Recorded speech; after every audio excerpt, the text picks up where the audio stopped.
Don't go to the distant. Ment.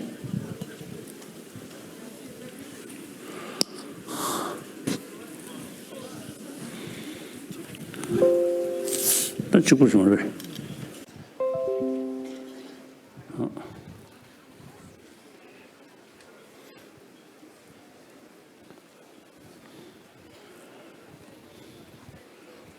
Perché quando penne, su用就到是干的。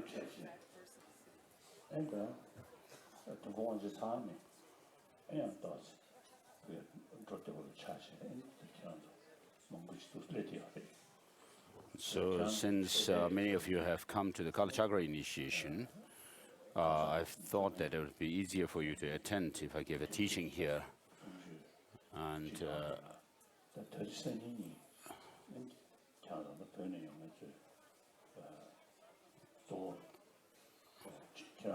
so many of you who have come from Tibet, I have actually the teaching that I am giving today and tomorrow, I intended for you.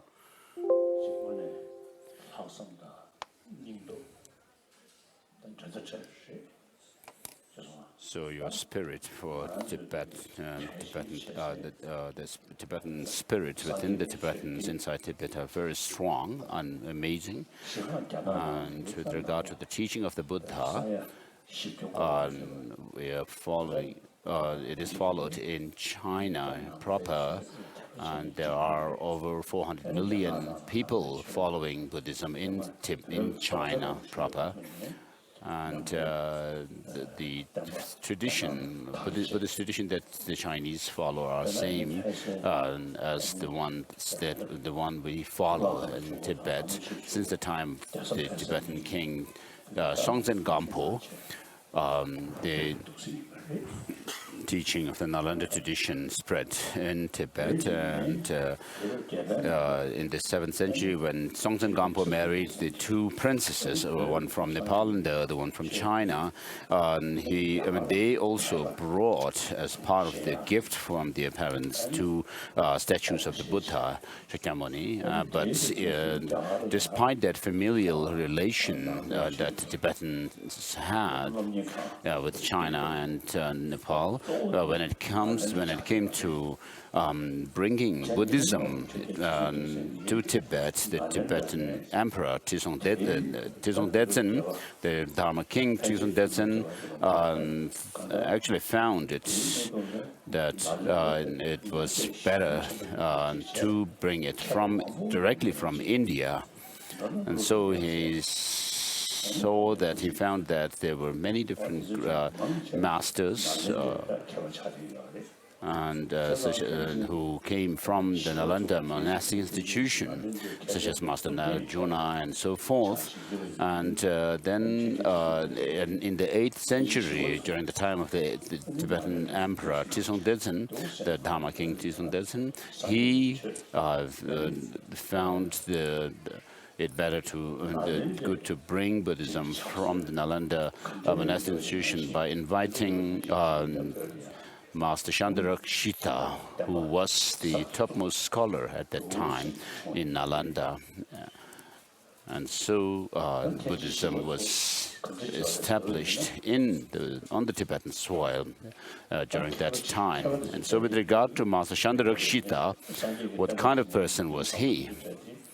So of course the great beings who left legacy for the Dharma, it's not that they were renowned as great beings, but if we can actually see their greatness if we read the text written by them, so their works.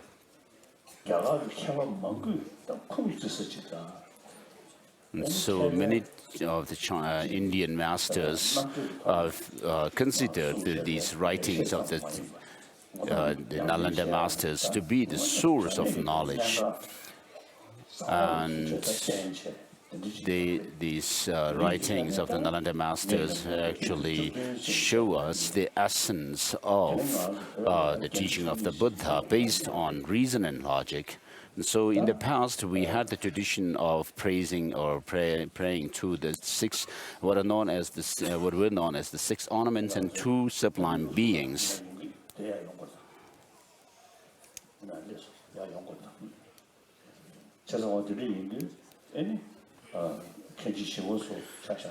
And so with regard to Chandarakshita, regarding his own writings of Madhyamaka tradition, there is the ornament of Madhyamaka.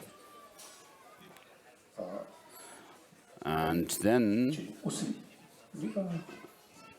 the unique feature of this text is that it shows the common grounds of both the what are common to both the Chittamatra, the mind-only school, and the Madhyamaka school. And then with regard to logic and epistemology, he wrote the Tattva Samgraha, a marvelous text. So if you look at these texts written by him, you can see his greatness as a great of scholarship. And so such a master was invited by the Tibetan king, Dharma king Chesung Detsen, to Tibet. And so the pure Nalanda tradition was established in Tibet.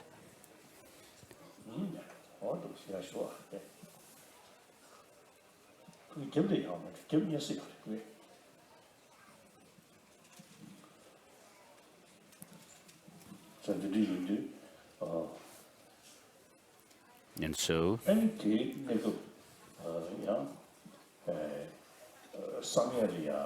at that time,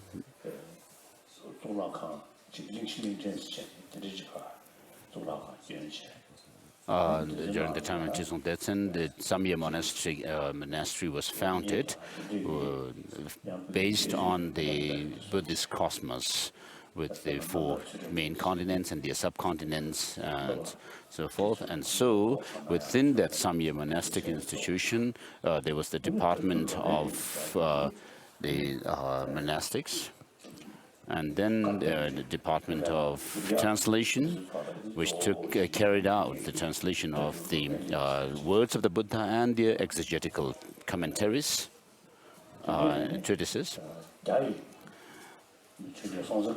And then, since the time of Songtsen Gampo, there were Chinese masters, Chinese monks, and with whom, because of this connection with China, they were living in Tibet.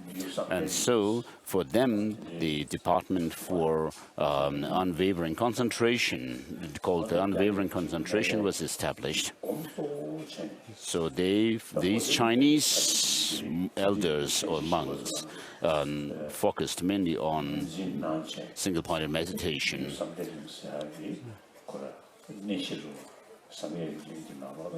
And so, acknowledging the Chinese practitioners, under the auspices of Chandarakshita, the monastic, the concentration department was founded, and then.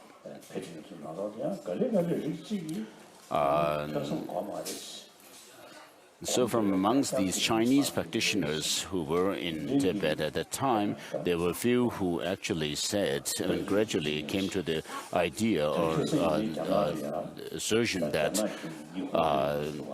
to gain enlightenment, mere concentration and thoughtlessness of practice is enough, and it's not necessary to study philosophical texts. And so even today we have such people with such beliefs in Japan, perhaps, and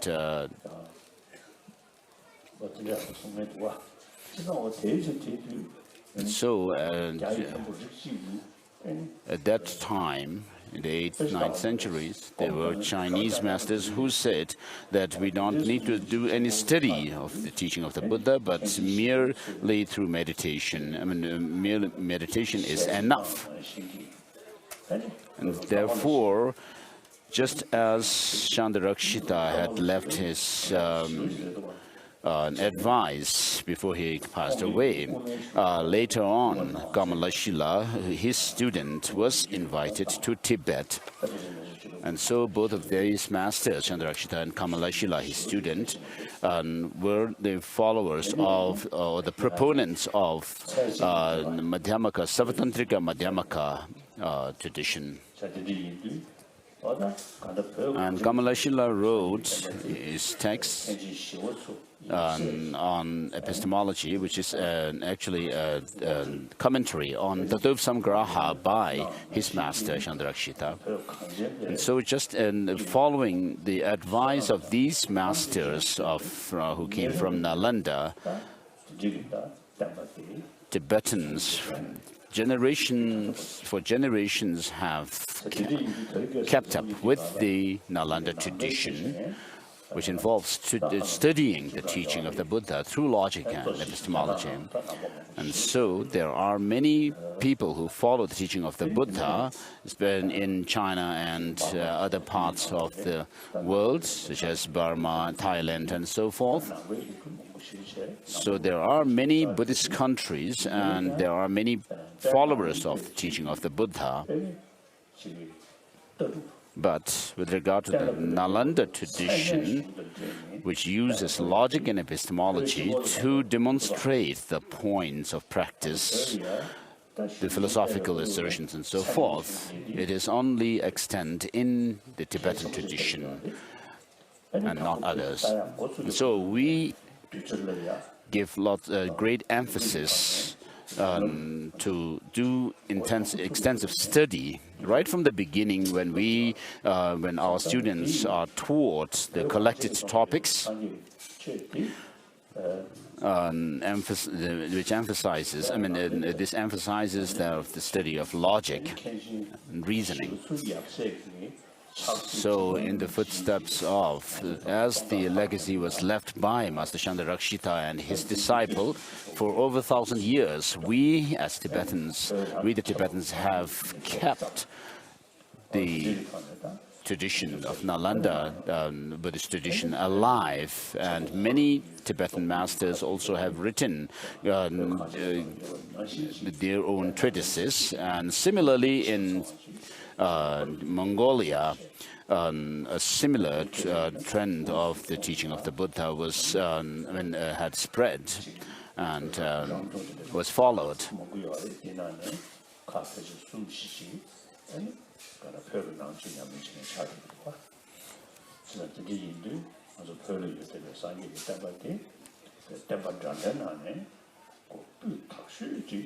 So the Buddhist tradition that we have in the Tibetan tradition is one of the purest teaching of the Nalanda tradition, or the teaching of the Buddha.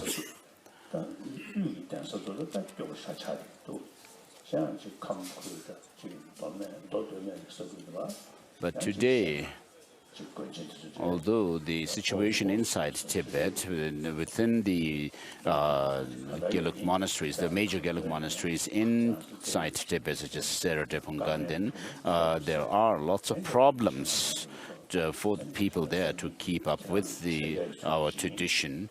But in the Kham area and the Amdo area, the situation is better. And so I have intended to give this teaching for these 2 days with the people who have come from Tibet. And tomorrow I'll give our Lokiteshvara initiation as well. So the teaching that we are going to do.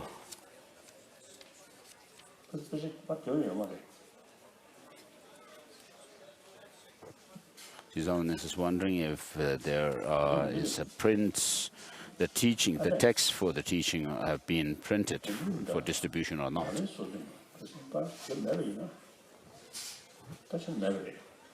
So it seems they are not printed.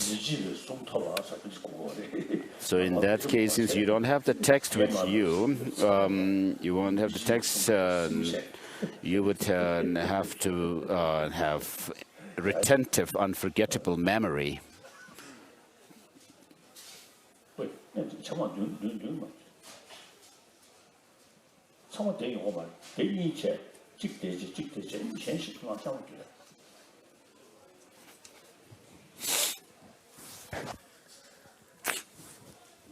Sounds telling the monks to give to serve tea.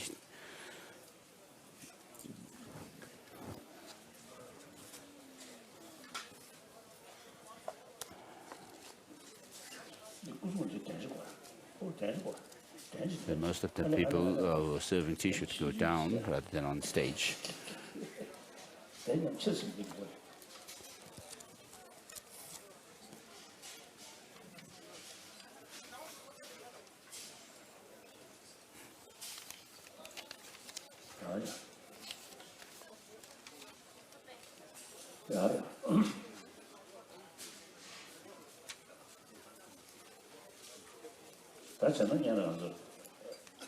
So first,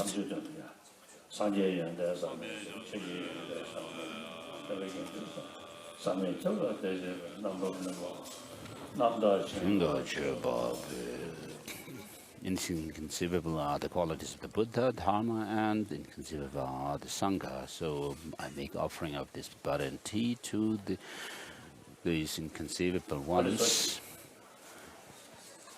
which would have the consequences which are inconceivable.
참여?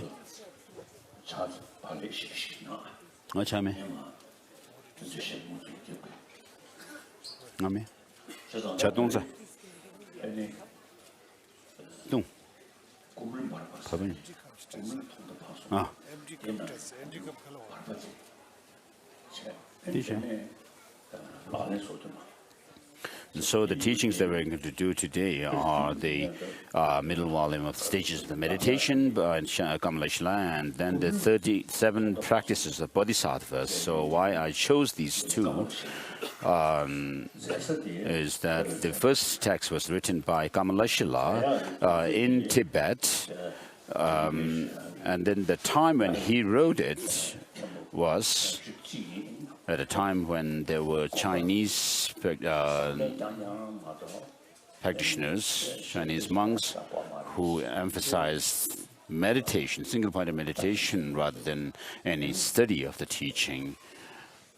And therefore, to counter that, as invited by the Tibetan king Tizong Detsen, Kamalashila had a discussion with the Chinese practitioners, and as a result of that, then he wrote this text.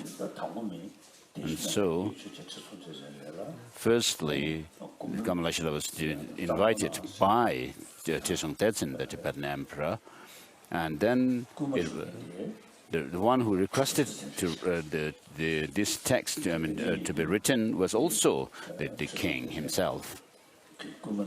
So Tizong Detsen, as requested by King Tizong Detsen,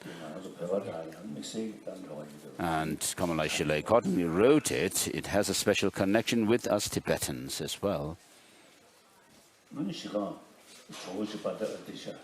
And then Master Dipankara Shrijana, Master Atisha, who came to Tibet and wrote the Lamp for the Path to Enlightenment.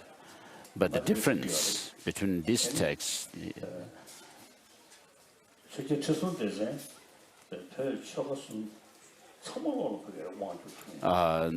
difference is that Trisong Detsen actually had an influence on the whole of Tibet. Tibet, which was one of the three empires, Mongol, China, and Tibet.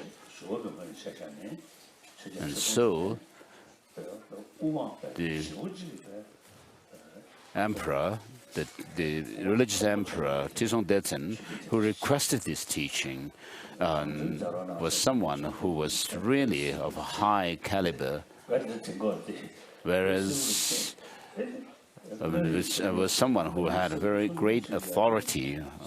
And whereas the one who requested Adisha to write the Lamp for the Path to Enlightenment was one of the descendants of the Tibetan emperors, and it was requested at a time when Tibet was at its low ebb and politically.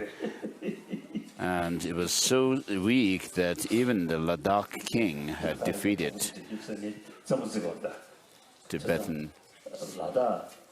So sometimes I joke with the Ladakhis that at that time, even though Ladakh was a small kind of a kingdom, you defeated the Ngari chieftain.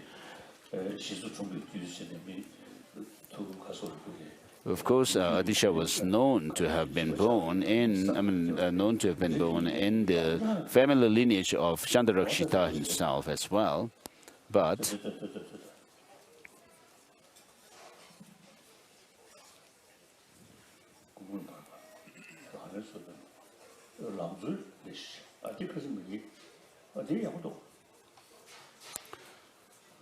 so this text that these monks brought contains three texts. The two that we are going to go through, there's the ones mentioned, and the three principal aspects of the path. And so his Holiness said, this is also good for distribution. So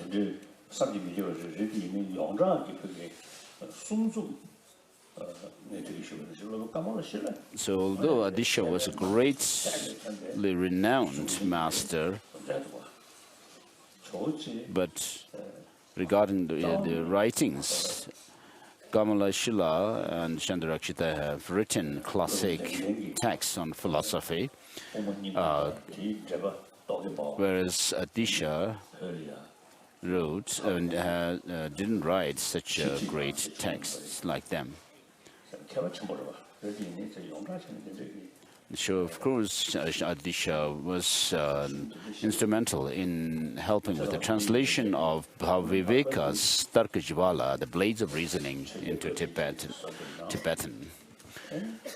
And so, regarding this, the middle volume of the Stages of Meditation is a text which was requested by the Tibetan Emperor Trisong Detsen, and it was written by Kamalashila in Tibet. And so this actually is a comprehensive text for an introduction to the teaching of the Buddha. So the Stages of Meditation written by Kamalashila has these three parts. The first part, the initial part, it deals with single body concentration, and the middle one brings both together, Vipassana and Shamatha, and then the third part focuses on the Vipassana.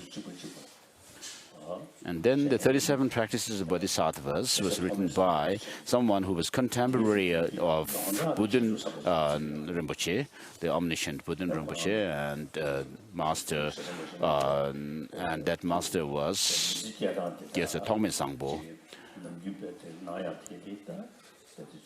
So his daily practice, in his day-to-day life, he was someone renowned for practicing bodhicitta. And so there's stories about him. It is said that the Thokme Sangpo and Budun Rinpoche met, and Budun Rinpoche had some problem with his legs. And Budun Rinpoche had said that to Thokme Sangpo that you are a bodhisattva, and therefore please bless my legs by touching it with your hands. And so there are such stories. And Thokme Sangpo, this author of the 37 Practices of Bodhisattvas, also has written bigger texts like the commentary on Sutra Alamkara and so forth. And so in these 37 Practices of Bodhisattvas, he gives verses for different practices. And so how to engage in the study of go through the threefold process of listening to the teaching, and then reflecting on the teaching, and meditating is laid down in the stages of meditation, which shows the basis, the path, and the results of the practice. And then how to put the whole thing into practice is given in the 37 Practices of the Bodhisattvas. And so in this one text that was distributed, we came across a third text, which is the three principal aspects of the path, written by Master Tsongkhapa. So this deals with the 3 points, which are the determination to be free, and the bodhicitta, the altruistic intention or aspiration, and then the correct view. So it is a comprehensive text, a big summing up the practice of the teaching of the Buddha. And so Master Tsongkhapa was someone who was one of the greatest masters, even in his own time. So he wrote great treatises such as the commentary on Mula Madhyamaka Karika by Nagarjuna, and commentary on Chandrakirti's Madhyamaka Avatara.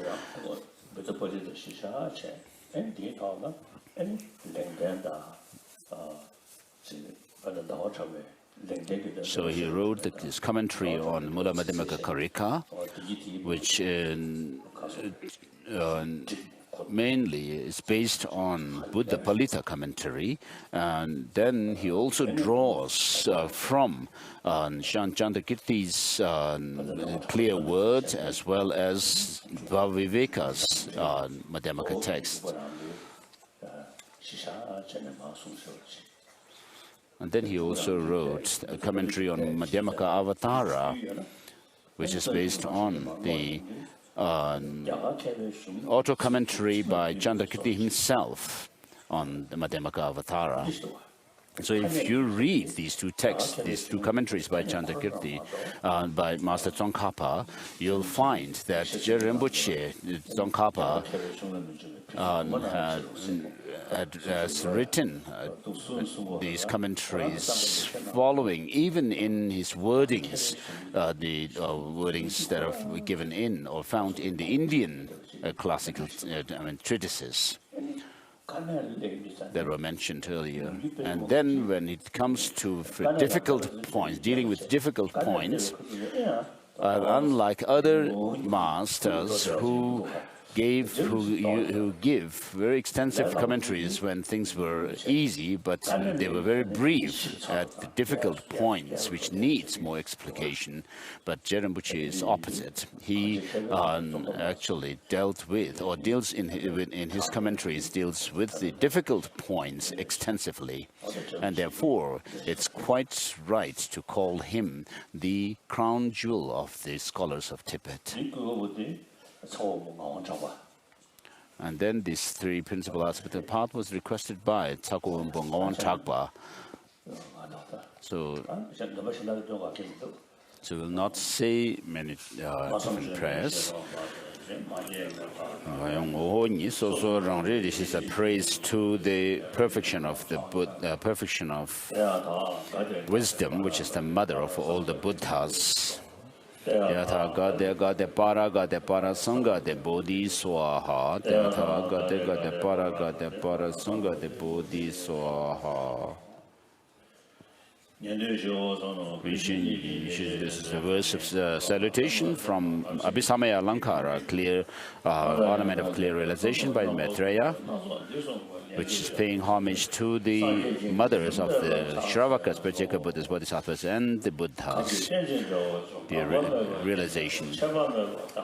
And this is the verse of salutation from Lamadhyamaka Karika by Master Nagarjuna, but paying homage to the Buddha for teaching dependent origination free from the 8 extremes. So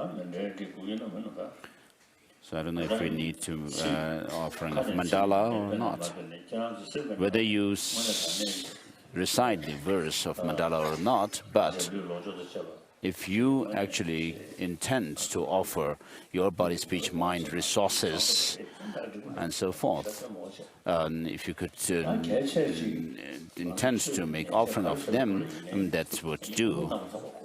So whatever religious or spiritual discourses we engage in, we need to have the correct motivation, whether on the part of the teacher who gives the teaching, so on his part, in his or her part, he should not expect offerings for giving teachings, and also should not have any kind of a jealousy towards others. Although doing these would tantamount to accumulating negative karmas, although one may be teaching the Dharma.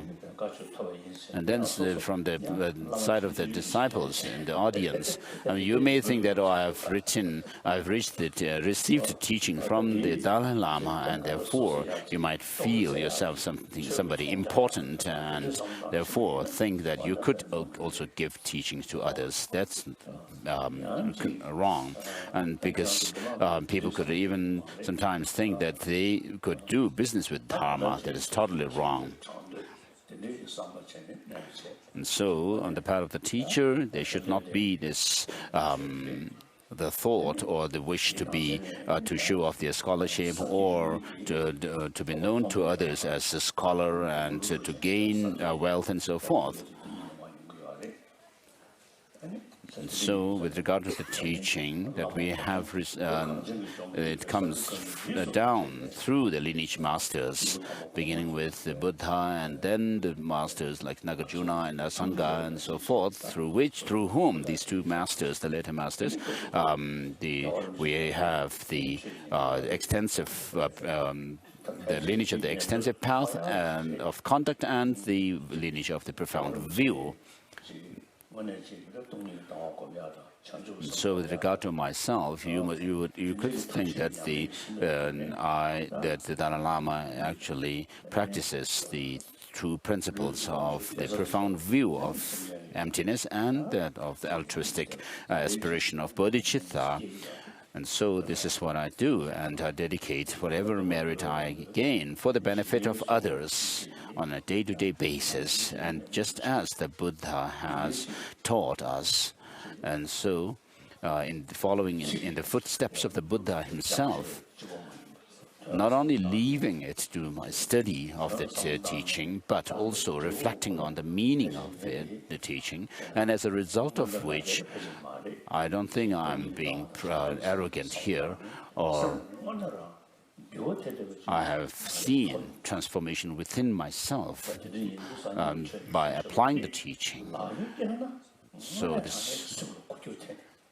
I could actually, I have the conviction that if you really practice sincerely the teaching of the Buddha, you can make transformation within your mind. And therefore, you could actually think that I'm going to follow in the footsteps of the Dalai Lama, and I will follow and heed his advice. And so on a day-to-day basis, I'll do like that. This is what you should motivate, you should motivate yourself, how you should motivate yourself.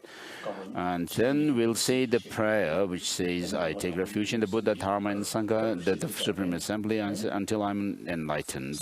And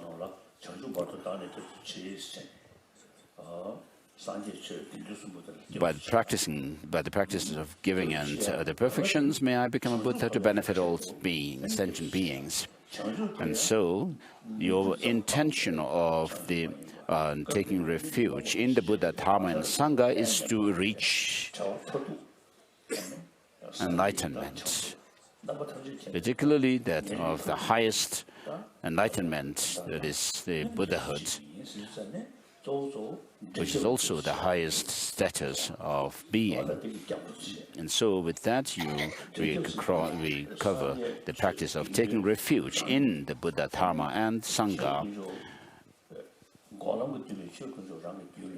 And so as a result of taking refuge in these causal refuges, you should also have the aspiration to have the experience of true Dharma within yourself, so thereby becoming a true Sangha, and then eventually attaining the state of Buddhahood, which is qualified by the four Buddha bodies. So with that aspiration to attain the true Dharma, true Sangha, and true Buddhahood within yourself, you should take refuge in the Buddha, Dharma, and Sangha. Sometimes many of us, of course, what we do is that when it comes to thinking about the Buddha, Dharma, and Sangha, we would think that they are somewhere out there, and without really understanding the teaching of the Buddha well, you could even have the notion that they are like the Creator God, a Creator God, who could do anything for us, and that we do not need to make any move from our side. That's not the case with Buddhism. But the Buddha himself has said that the sages do not wash away the sins of sentient beings, nor do they take away the suffering of sentient beings, remove the suffering of sentient beings, nor do they shift their own realizations into others. And so the Buddhas, Shakyamuni has said that the Buddhas cannot help sentient beings by washing their sin or non-virtuous actions, like washing away dirt from our body and so forth, nor can they remove the suffering of sentient beings with their hands. And also that the Buddhas cannot gift us with their realization. But how do the Buddhas serve sentient beings then? By showing the reality, the truth of reality as it is. All of us have what is said in the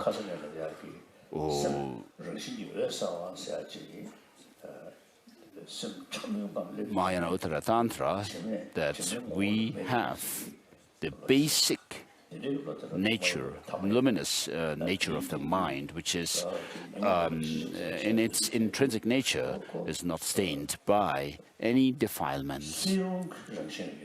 And therefore, the defilements are in such a nature that they could be eliminated from the mind stream, or separated and eliminated from our mind stream.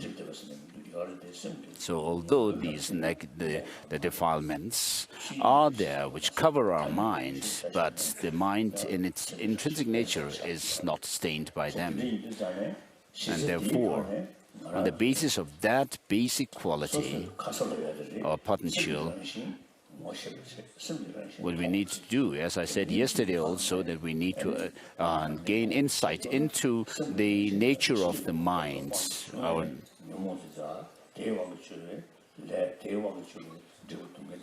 And therefore, by knowing and gaining insight into this nature, the true nature of the mind itself, one would eliminate those of the negative emotions and also the stains, defilements that are left by them as well.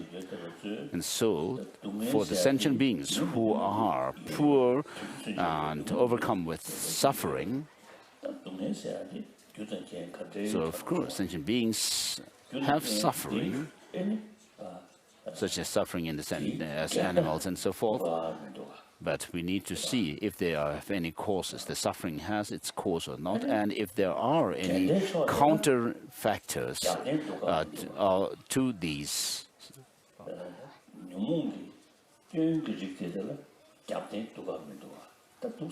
And then we have to also see whether these antidotes that counter the negative emotions have the valid support from knowledge, and also the faults of these negative emotions have any support from valid knowledge or not.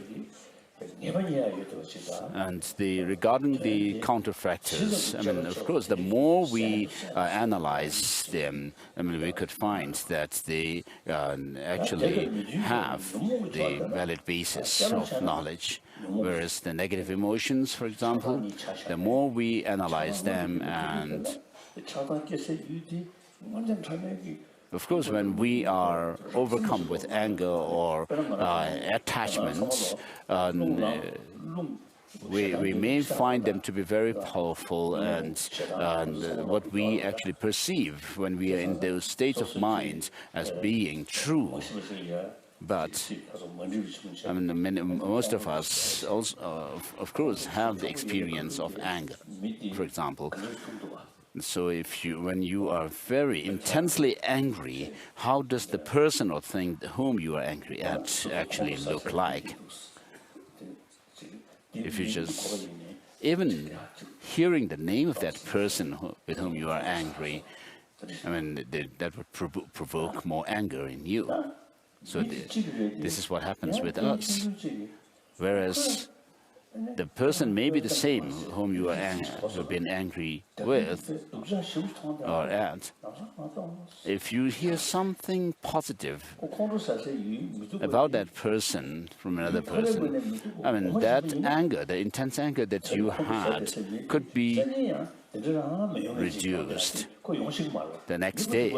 And so the person is the same, but because of our wrong perception, the exaggerated way of looking at the person, we tend to have those reactions, the negative reactions, because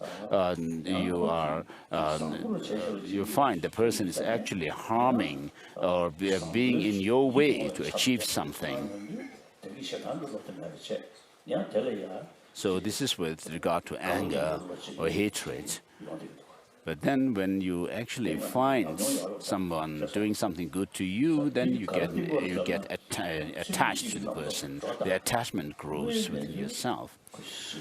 So because of some way of, some sort of a fantasizing or exaggerated way of looking at the person, we either become too excited with anger or attachment. And so when you become angry at the person, and what happens because of that exaggerated way of looking at the person is that you see the person to be absolutely negative. And with attachment, you see the person to be absolutely attractive. And therefore, in Nagarjuna's Mula Madhyamaka Karika, it is very clearly mentioned how this exaggerated conception actually leads us to have anger and hatred towards others. And even today, even scientists say that when you are angry at somebody, the 90% of that anger is your own mental projection. And so this is what Master Nagarjuna refers to as the improper mentation. He says that from conception arises attachment, anger, and confusion. So they arise from a distorted way of looking at things and beings. And so my friend, a scientist friend, when he talked about anger, he explained to me like that as a scientist. And then when I asked, what about attachment? And he actually said that that is okay, nothing negative. And so this is what usually people regard, that attachment or desirous attachment is something that is okay. And so Aaron Beck, the scientist, said that it's a different case with regard to attachment. So in any case, he says that 90% of our perception of the person whom we are angry at is as absolutely negative is our own mental projection. So we need to actually go to the root of what actually gives rise to that exaggerated outlook. It is grasping at some kind of independent, true existence, objectively existing. So something which is independent of anything else. So if you're able to destroy that independentness in the object, then you will be able to destroy the foundation of your attachment and anger. And so Master Nagarjuna says,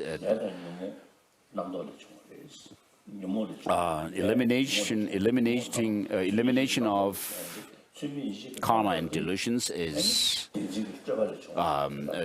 by eliminating it, there is liberation, and karma and delusions arise from conceptual thought, and this in turn arises from some way of fabricated way of looking at things, and then they can be overcome by through emptiness. And so, with regard to the teaching of the Buddha taught the Four Noble Truths, and each of these Four Noble Truths are also explained in connection with their four attributes each. 16 attributes in all. And then that was the teaching of the first sermon of the Buddha. And then in the second turning of the wheel of Dharma, the Buddha elaborated on true cessation and true selflessness.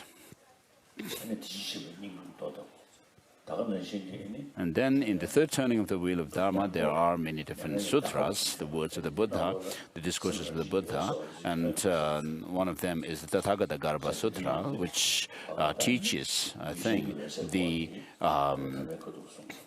non-inherent nature of the mind itself, and also it uses the terms like clear light, so which refers to the subjective mind of clear light. And so, subjective mind of enlightenment itself is the one factor that is used in tantric practice. And so, in many of the the discourses of the third turning wheel of Dharma, this subjective clear light is taught. So this is, when we, with reference to the three turnings of the wheel of Dharma, this is how we should understand. The Thailand, Brahma, and so forth follow mainly the teachings pertaining to the first turning of the wheel of Dharma.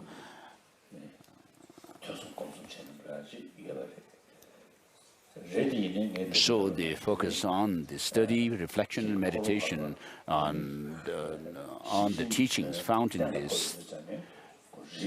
As I said earlier, when it comes to demonstrating the truth of what is taught in the Perfection of Wisdom teachings, we need to use reason and logic, not just follow the authority of the words of the Buddha itself and faith alone, but we need to use logic. So for that we need the dialectical, the path of reasoning, in order to gain insight into the Madhyamaka view. And therefore, in Tibet, there has been great emphasis on the study of logic, such as the teaching, the works of Dignaga, and such as the works of Dignaga, like Pramana Samuchaya, the compendium of epistemology and logic, and also the Dharmakirti's treatises on logic. And so this tradition of studying the teaching of the Buddha through logic and reasoning exists only amongst the Tibetan traditions and not in Chinese or Korean Buddhist traditions. So with regard to the teaching of the Buddha, all the different strands of teaching of the Buddha, whether Pali or Sanskrit, consider the negative emotions to be something that is faulty.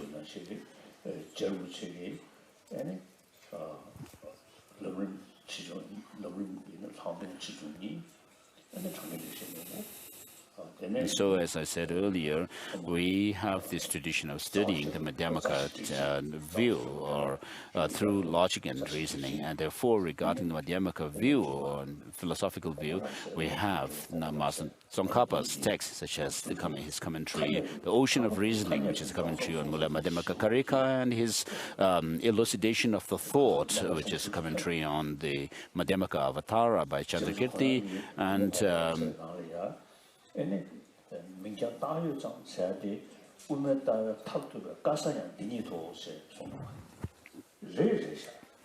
so, when it comes to the Madhyamaka view, Master Tsongkhapa says that the most difficult point in understanding the Madhyamaka philosophy is that of the assertion that things are merely designated.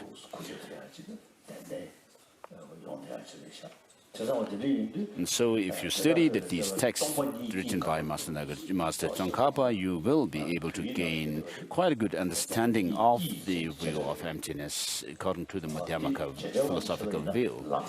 And then with regard to the quotation that I cited earlier from Nagarjuna's Mula Madhyamaka Karika, the final line which says, and that fabrication is ended by emptiness. Instead of saying by emptiness, it could also be read, according to the Sanskrit version interpretation, it could be read as the fabrications could be dissolved within the emptiness.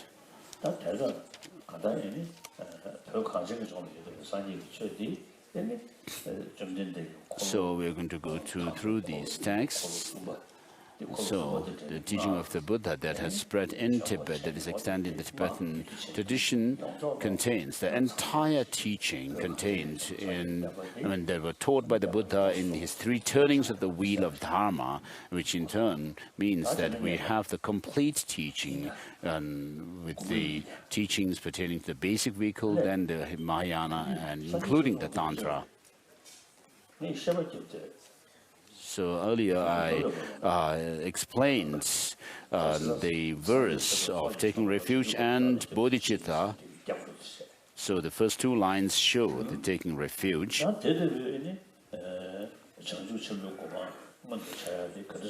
So what this shows is that our aspiration is that of the great enlightenment of Buddhahood, and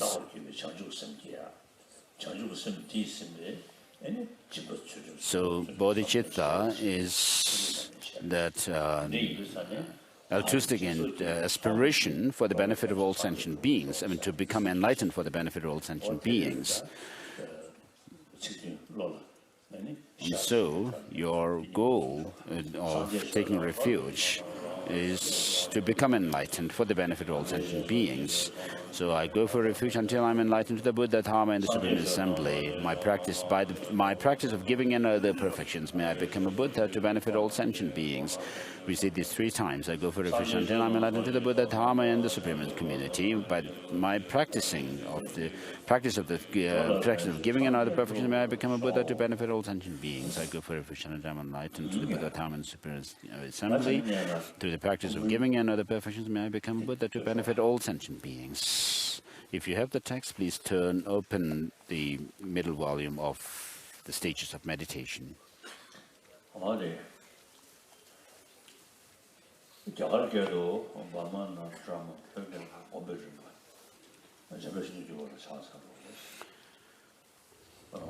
So the text gives the title first in the Indian language, Bhavanakrama, and in Tibetan, Gomrim. So homage to the youthful Manjushri, I shall briefly explain the stages of meditation for those who follow the system of Mahayana Sutras. The intelligent who wish to actualize omniscience extremely quickly should make deliberate efforts to fulfill its causes and conditions. So this passage shows the basic stand of the teaching of the Buddha, the position. And so what that means is the Buddha is not someone who is like a creator, but that the term Buddhahood connotes that of having overcome all faults, clearing all faults, and once that is achieved, then one would be able to have this complete, total knowledge of everything that exists. So in order to attain such a goal of enlightenment or omniscience, which comes through purification of one's negativities from one's mind stream. So in a gradual manner, if the Buddha were someone like a creator, a permanent, eternal being, right from the beginning, and there's no way the Buddha could go through the process of purification and gain the total knowledge of everything. This is not going to be possible. Whereas in the case of Buddha, in the case of Buddhism, what we see Buddha to be like is how we perceive the Buddha to be is that the Buddha in the beginning was like us, ordinary sentient beings, and then he went through the process of eliminating or overcoming all the negativities and defilements within himself, and thereby gaining total knowledge of everything. So the intelligent one, or the one with critical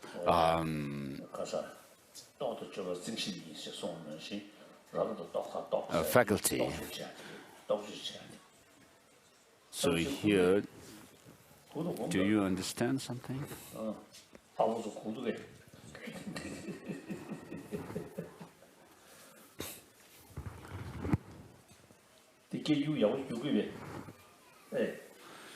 Someone is asking the interpreter, somebody who's interpreting for the newcomers from Tibet, if he's doing his job well or not, and telling him to do well. So people from Kham and Amdo, if you after the teaching, if you had to go back to Tibet with this feeling that, of course, we attended the teaching, but we didn't understand anything. If you have to say that, then I'm not to be blamed. Your translator is. So the one with critical faculty is someone who is said to be a follower of the teaching of the Buddha through reasoning, someone who is of sharp faculty. As opposed to which there are those who are of dull faculty, who follow the teaching primarily on faith and not reason. And so the ones who are of sharp faculty are the ones who do critical analysis into the teaching.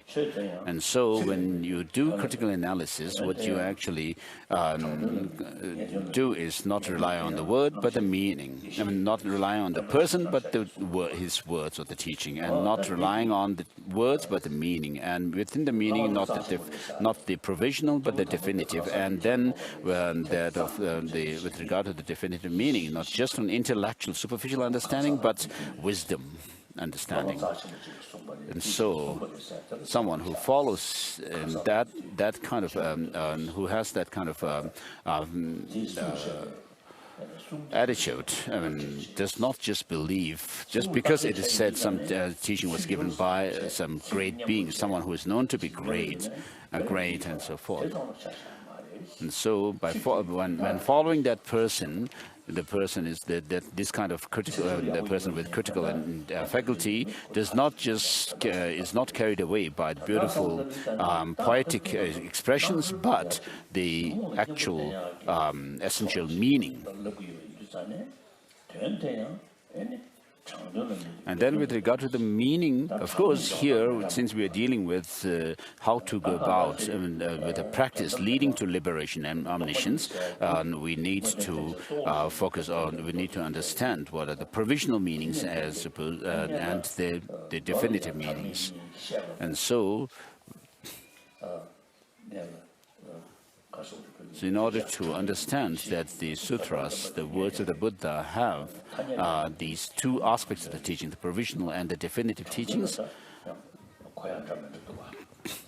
we need to understand that with regard to the provisional teachings, there are many different ways of understanding or interpreting them. But with regard to the definitive meaning, what you need to understand is that when you analyze and try to delve into the actual reality of things, you will be able to see that nothing has any independent objective existence. And so that is the meaning of the definitive meaning. And so those teachings of the Buddha, which mainly emphasizes the ultimate truth, are known as definitive teachings, and those which principally teach or emphasizes or those of the conventional truth are known as provisional teachings. And so, when it comes to understanding the definitive meaning, which is emptiness, you need to actually go into the deeper insights, not just intellectual, superficial understanding, and therefore you should not rely on the superficial intellectual understanding, but consciousness, but then that of the wisdom understanding. So when I give teachings in the great monastic institutions, I usually say that if we were to follow the pattern of those with dull faculty, then I don't know how long the teaching of the Buddha would survive. Because people would rather follow the teaching on blind faith, as considering that this is our custom. Whereas if you were to follow the pattern of those with sharp faculty, you need to go through the threefold aspects of the teaching, which are the basis, the path, and the result. And so in order to reach the result, you need to go through the path, and then that path must be based on the understanding of the basis. That is basically the two truths. And so on the basis of understanding the two truths, then you develop the path, and the path which comprise those of the true cessation and true path. And then through this means you reach the resultant goal of enlightenment. Ex-minister. So there was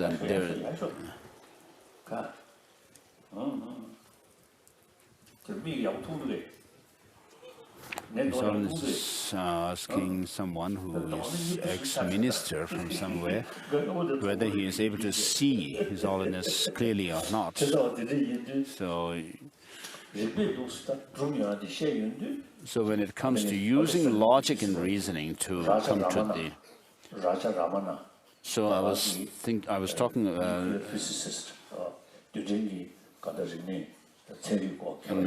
referring to Raja Ramana, an Indian nuclear physicist.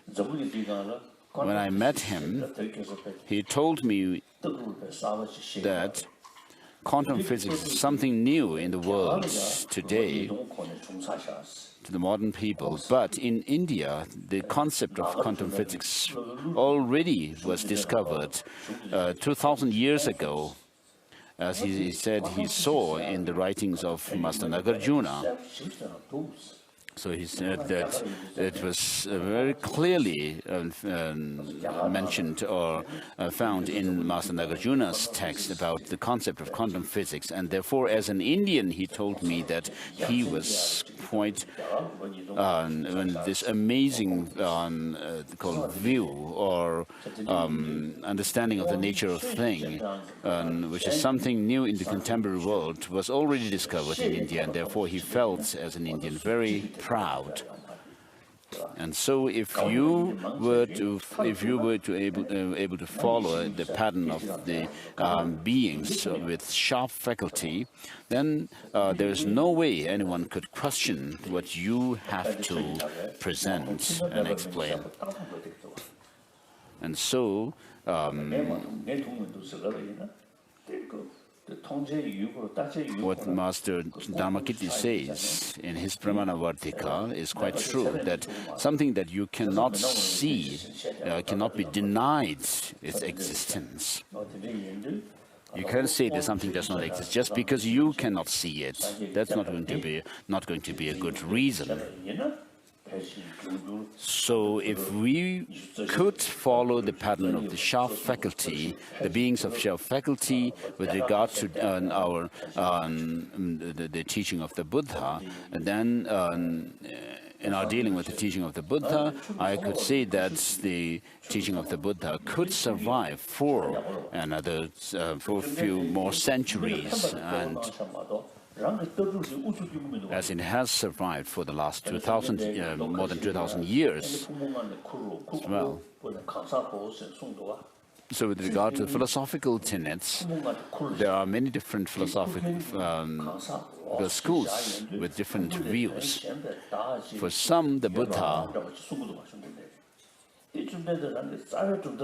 we find the Buddha as if taught them, that there is some kind of a person who is the carrier of the load of the five psychophysical aggregates. So when he says that the five aggregates are the loads and the person is the carrier of that load. So in certain other sutras, the Buddha says karma exists, but not the person, and that the aggregates exist, but the person does not. And therefore, in the second turning of the wheel of the Dharma,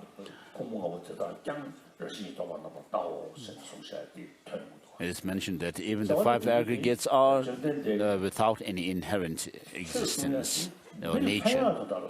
So the reason why the Buddha gave his teaching is to help beings, people. So he taught in accordance with the mental dispositions of these disciples and the followers. And so for those for whom it was suitable for the Buddha to teach that there is some kind of a self, or he taught accordingly. Whereas for those who, for whom it was suitable to say that they teach that there is no external existence but the mind, he taught this accordingly. Of course, the Buddha's final view, personal view, is that of the fact that things have no inherent existence. And so, if it is the case that within the followers of the Buddha himself there were these different mental dispositions, then we could also say that the followers of other traditions, religious traditions such as Christianity and Islam and so forth, because of their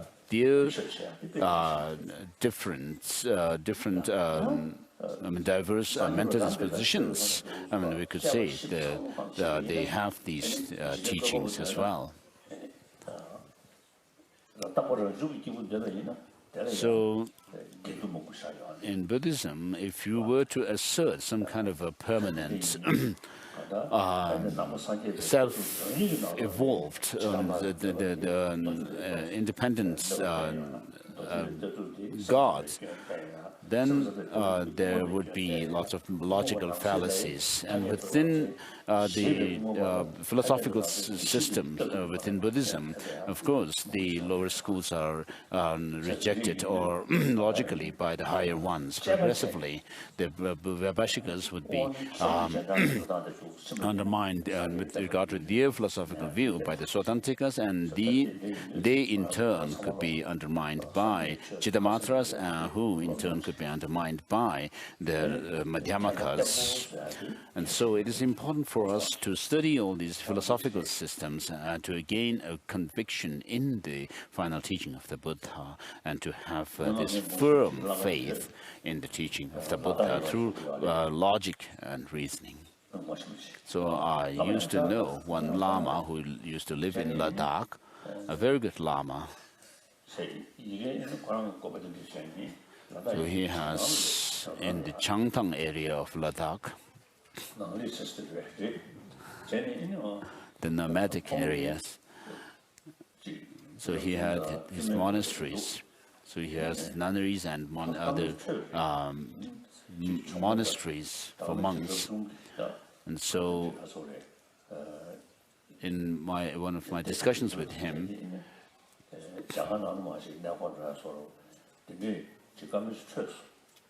we had discussions about whether this Lama sends or lets his monks and nuns to the plains of India or not. And the Lama said he did not allow his monks to travel to other parts of the world, India, because they become distracted. So, if I use a very blunt, if I talk very bluntly about this Lama, I would say that following the teaching of the Buddha must not be based on blind faith,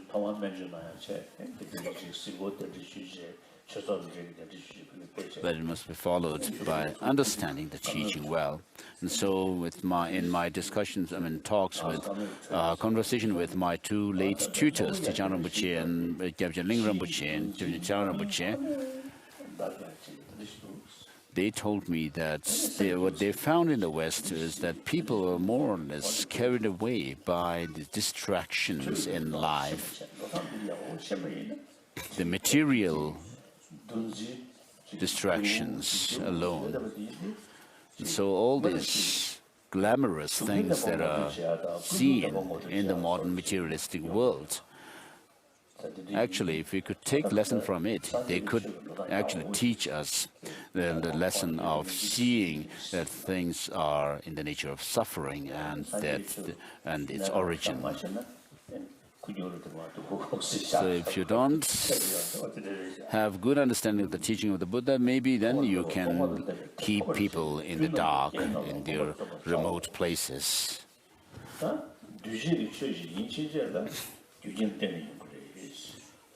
So it says here that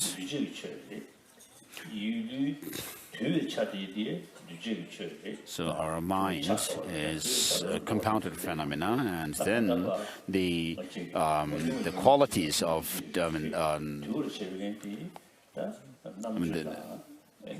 that we gain, such as taming the mind and so forth. So taming the mind are also the compounded. And then also those are the negativities are compounded phenomena. It is not possible for omniscience to be produced without causes, because if it were, everything could always be omniscient. And so here you can see how the author uses logic, what is known as reductio ad absurdum logic. If things were produced without reliance on something else, they could exist without constraint. There would be no reason why everything could not be omniscient.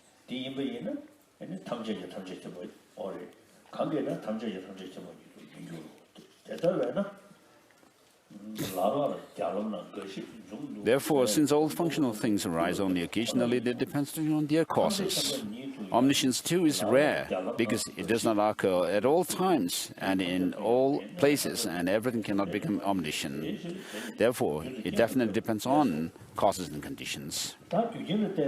So, if things were dependent on causes and conditions, as analysis is done in Pramana Vartika by Dharmakirti,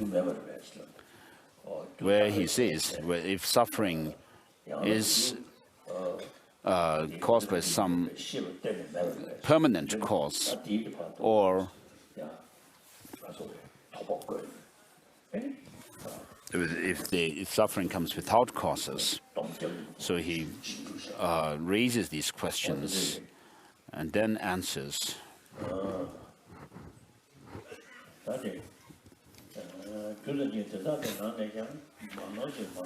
Also, from among these causes and conditions, you should cultivate correct and complete causes.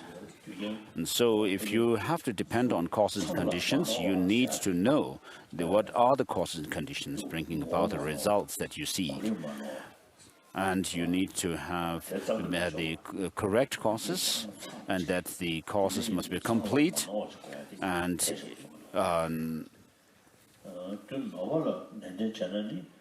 so not only complete, but the causes must be correct causes. If you put the wrong causes into practice, even if you work hard for a long time, the desired goal cannot be achieved. It'll be like milking a cow's horn. Likewise, the result will not be produced when all the causes are not put into practice. For example, if seed or any other cause is missing, then the results, a sprout and so forth, will not be produced. Therefore, those who desire particular results should cultivate its complete and unmistaken causes and conditions. And then the next passage is actually showing the humility of the author. If you ask, what are the causes and conditions of the final fruit of omniscience? I, who am like a blind man, he says, this is showing humility. May not be in a position to explain by myself, but I shall employ the Buddha's own words, just as he spoke them to his disciples after his enlightenment. And so with regard to the words of the Buddha, as I said before, there are those of the provisional and definitive teachings. And so those teachings which cannot be taken or undermined by reason, you have to take them literally, but then they are undermined by reason, those are not to be taken literally as definitive teachings. Whereas the teachings which are not undermined when it comes to their truth, when you analyze the reason, then they are definitive. And so with regard to the provisional teachings, Chandrakirti counts 10 different sutras in his commentary on Madhyamaka Avatara by himself. And so Sandhi Nimurchana Sutra is one of the provisional teachings, and also the sutra which teaches the essence being permanent and static is counted as provisional teaching.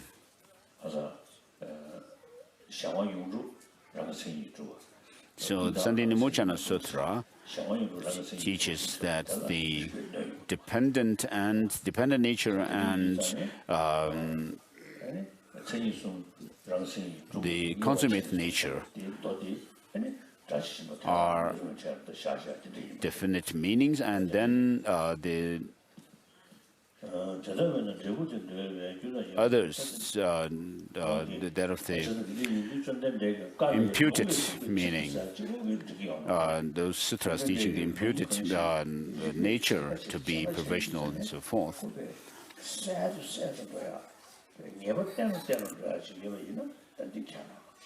So if certain teaching of the Buddha, even if it were the Buddha's words, if you can't actually, if the meaning doesn't become more and more clear, the more you test it, I mean, you cannot take them to be literal.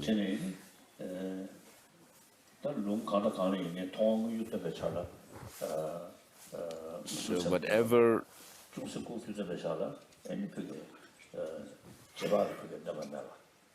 teachings it may be, the teaching should not be contradicted by what is obviously perceptible by sense perceptions, and also with regard to the teaching, the slightly hidden should not be contradicted by that of the inference.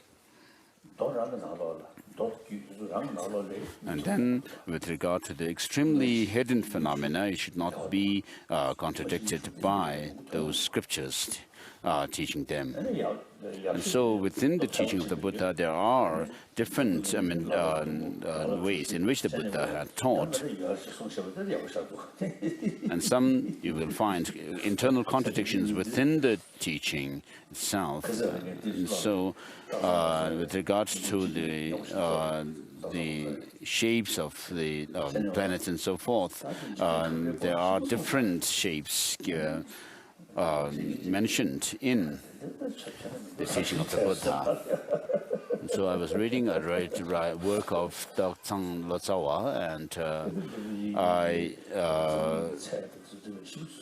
with regard to the cosmology, and so as I was reading, I said that these make no sense. And then Master Vasubandhu also had mentioned the size and the distance of the moon and the sun from the earth, and the size of the moon and the earth, and so forth. But it was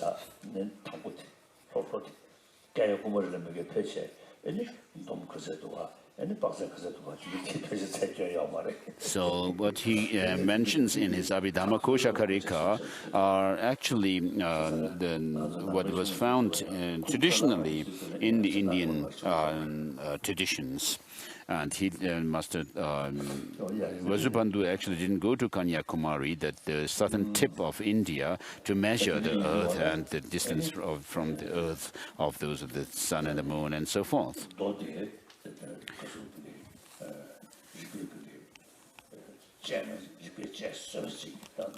So, with regard to the words of the Buddha, it should be something that could stand to the test of the reason. He said, Vajrapani, Lord of sacred, the transcendental wisdom of omniscience has its root in compassion and arises from cause, the altruistic thought, the awakening mind of bodhicitta, and the perfection of skillful means. Therefore, if you are interested in achieving omniscience, you need to practice the three: compassion, the awakening mind of bodhicitta, and skillful means. And moved by compassion, bodhisattvas take the vow to liberate all sentient beings. Then, by overcoming their self-centered outlook, which means self-cherishing attitude, which thinks only of oneself, one's own benefit. So with regard to the text that shows the faults of self-cherishing attitude, extreme self-centered attitude, and the advantages of cherishing others over oneself, one of the texts which clearly mentions them is Nagarjuna's Ratnavali, and also Bodhicitta Vivarana, And then, based on these texts, Master Chandideva's Bodhisattva Charya Avatara, the Guide to the Bodhisattva Way of Life, which shows the practices of bodhisattvas, and you should actually study this text. So I received the teaching on it in 1967. So the person from whom I received his teaching, Kundalama Lama Tenzin Gyalsey from Kinor, was like a Kadampa master. And so since then, as advised to me by Kundalama Lama Tenzin Gyalsey himself, Rinpoche himself, I have been teaching this text many times. So because this text is not too long, I can actually, when I give teachings on it, I could either give a short version or short or long teaching. Whereas teaching Lamrim text is different, because sometimes you find shortage of time. And so I have benefited from this teaching, the Guide to the Bodhisattva Way of Life, so much. And there is no greater text than the Bodhisattva Charya Avatara in the practice of altruism. And it is actually backed by the writings of Master Nagarjuna as well as the sutras, the words of the Buddha. So having entered, they engage eagerly and continuously in the very difficult practices of accumulating merit and insight. Having entered into this practice, they'll certainly complete the collection of merit and insight. Accomplishing the accumulation of merit and insight is like having omniscience itself in the palm of your hand. Therefore, since compassion is the only root of omniscience, you become familiar with it, this practice from the very beginning. And you should become. So with regard to compassion, we could actually talk about compassion between children and their mother or parents. So because of this blood relationship, I mean, people would say that, oh, this is my near and dear ones, these are my enemies, and so forth. And so these have to do with the attitudes that the people show to you, I mean, whether positive or negative. Accordingly, you make this kind of discrimination. And since you see some as near to you and others distant, and so instead of becoming compassionate, I mean, when you actually consider someone to be your adversary, someone who harms you or something, then you actually become angry at the person. And so your attitude is more or less oriented directed towards the attitude of the other person. Whereas if you understand that these beings, whether your near and dear ones or your enemies, they are all sentient beings, equally wanting happiness and not suffering, then you will not have this kind of a discrimination. So although the so-called enemy are the ones who may be harming you, but then they also are same like you in not wanting suffering but wanting happiness. And in that sense, all sentient beings are equal. So you don't say that, oh, this person is good to me, kind to me, but whatever the attitude of that person is towards you or not, but if you could actually take the point that that person is someone like me who wants happiness and not suffering, then that will actually lead to have a genuine sense of love and compassion towards the others.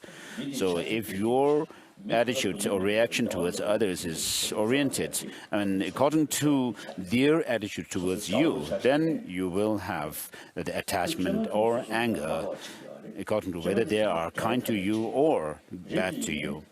So although the person whom you consider as your enemy may be doing something that is negative to you, that is harmful to you. But the person himself or herself as such, could be seen as someone equal to you in wanting happiness and not wanting suffering. And therefore, you cannot make that distinction or discriminate. You cannot discriminate between the people as your near and dear ones or your enemies as such, because everyone is equal in wanting happiness and not suffering.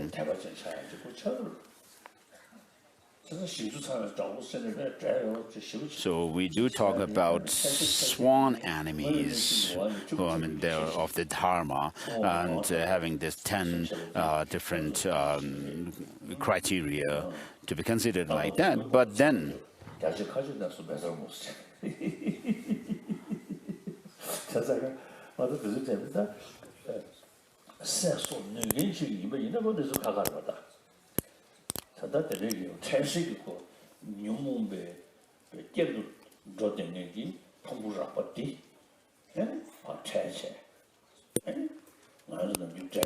with regard to these sworn enemies of the Dharma, of course, there are very exceptional cases where people who have the power to overcome them, rightly, may be able to do that. But generally speaking, we should not have mean attitude towards those whom we consider as our enemies or the sworn enemy of the Dharma and so forth, but more so that we need to be compassionate towards them.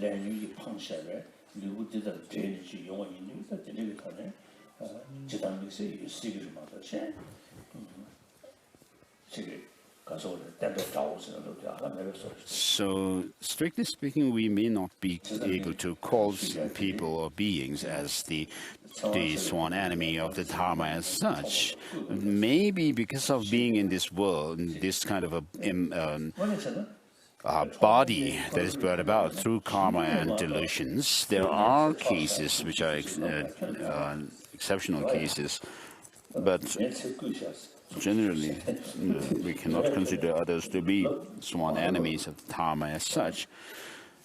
And then if there are those spirits or certain beings who are said to actually snatch away our lifespan and so forth, you cannot ask them to bring it back to you as such.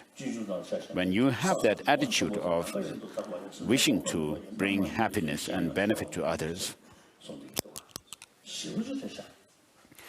so when you are totally dedicated for the well-being of others, you would actually dedicate all that you have towards the benefit of others, as Ratnavali and other texts actually mention,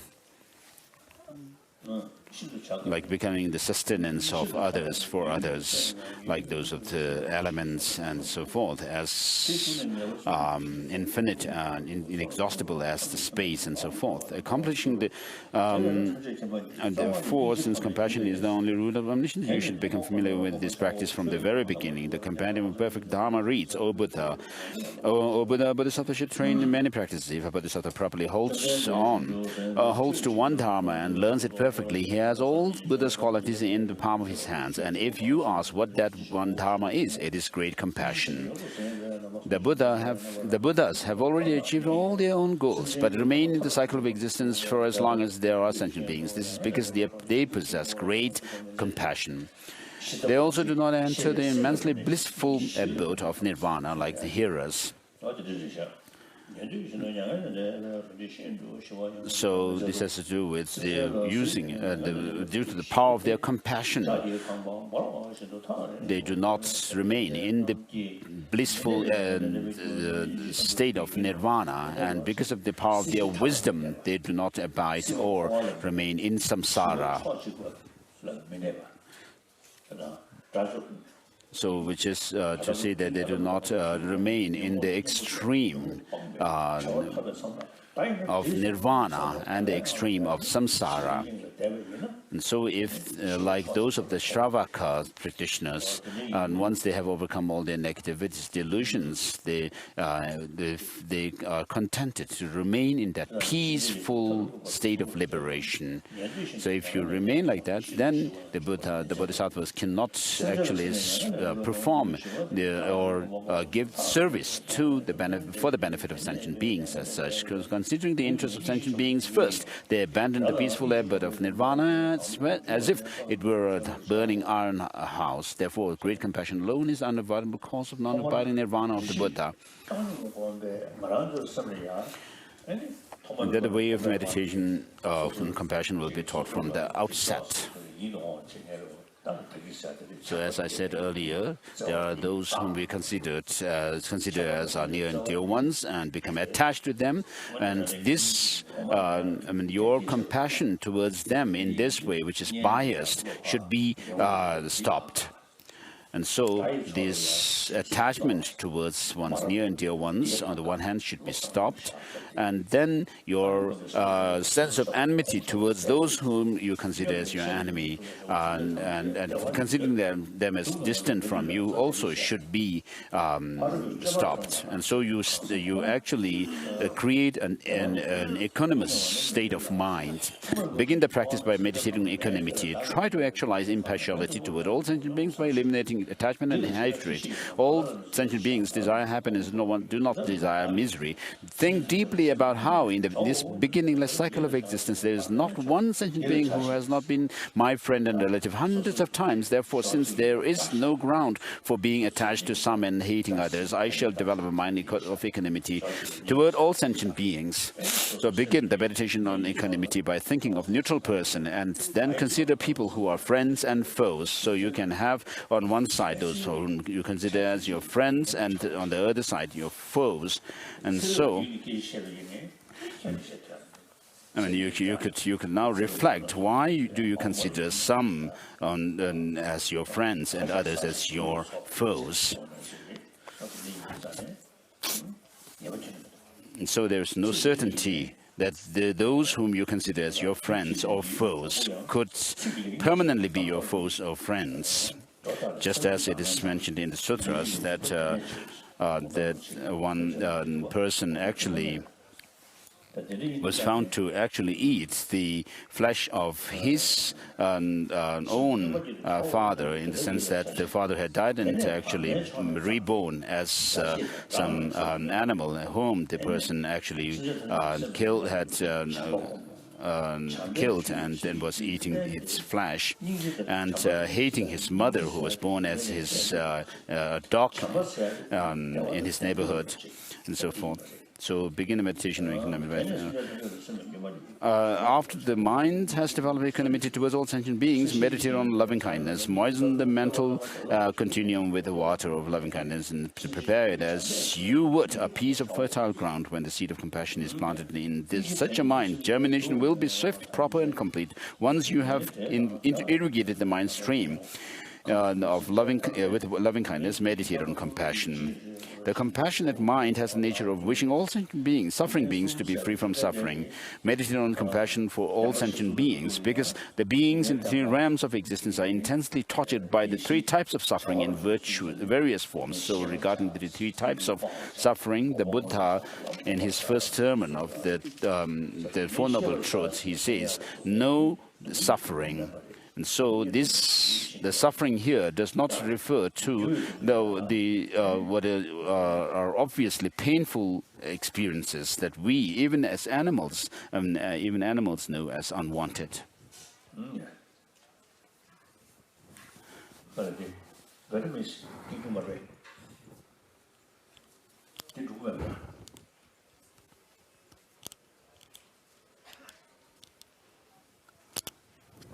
Looks like the Vietnamese translation is not working properly. So with regard to the three types of sufferings, the Buddha's reference of suffering, reference by this word, no suffering, is that of the pervasive condition, the existential suffering. So even as Buddhists, people in Buddhist countries love money, don't we? But of course, money and material gains are necessary in life, but being too obsessed with them is not so meaningful. So however great wealth and money and name and so forth you may have, they also bring about suffering to you. People may accumulate wealth, and then in the process also have suffering. They do suffer. So if you have one rupee or $1, you may want 10, and if you have 10, you may want 100, and then you may want 1,000 and 10,000 and so forth. And so there is suffering while you accumulate that wealth. And even if you deposit in a bank, you might think that you don't get much interest. Therefore, you would want to take it out and do some business, hoping that you would make more money than leaving it in the bank. And then your business suffers again. That very condition you consider to be a condition for happiness is a cause for suffering. So many of the things that we deal with in our life, that we have, are causes of suffering in reality. And then there is also the wealth and so forth dwindling.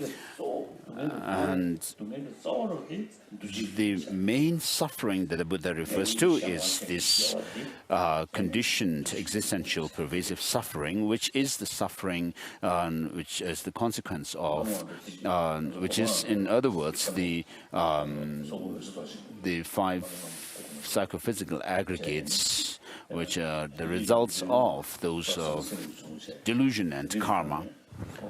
So there was one Mongolian named Sangpo, and he actually met with some punishment because of certain wrongdoing. And so when he was actually suffering the punishment, he said that this psychophysical aggregate, which is the result of my delusion and karma, so these psychophysical aggregates, the results of karma and delusions, are in themselves in the nature of suffering, and they are also the basis of more suffering in the future. And so these are under the sway of one's karma and delusions, the psychophysical aggregates within samsara. So many of the unwanted experiences of suffering and so forth come because of this very nature of psychophysical aggregates, which are the results of our karma and delusion, on the basis of which we further suffer. So these the pervasive conditions of suffering is the source of the 2 other sufferings, which are the suffering of suffering and changeable suffering as well. The Buddha has said that the heat and other types of pain constantly torture beings in the hell for a very long time. He has also said the hungry goats are scorched by hunger and thirst and experience immense physical suffering. We can also see animal suffering in many miserable ways. They eat each other, they become angry and are hurt and killed. We can see that humans too experience various acute kinds of pain, not able to find what they want. They are resentful and harm others. They suffer pain losing beautiful things they want and confront the ugly things they do not want, as well as pain of poverty. And then the suffering in the hell realms, of course, is something that we cannot see. So, of course, we cannot say that the good things happen to us and could happen to us, but not the bad things. That's more like having a partial attitude.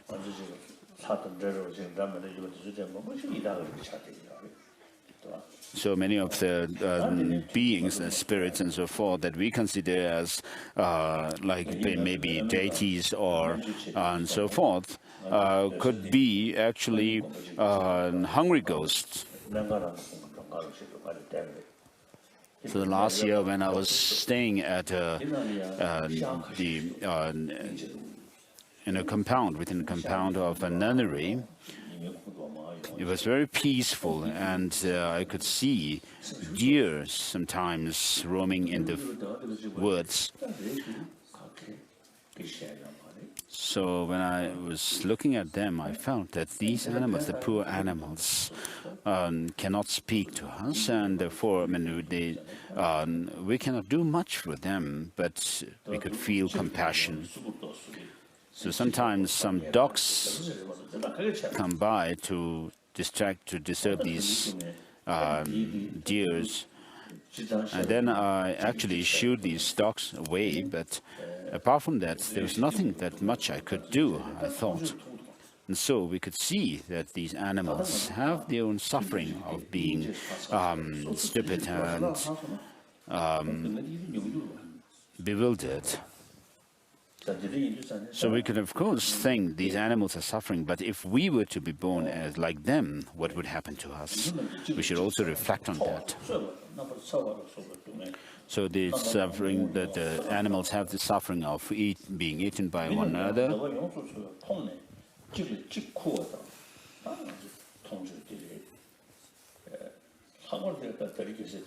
And we can see that humans also experience various acute kinds of pain.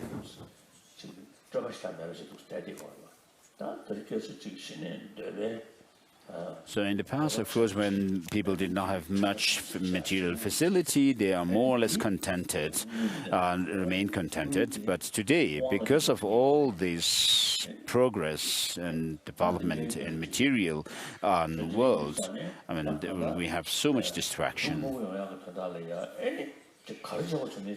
And people actually indulge in whatever it takes them they could do to make money and wealth, and even indulging in corruption and even taking life of others and so forth. And so the world is infested today with corruption, this disease. And there is huge gap between rich and poor people. So today in Africa, some 4 countries or so have famine.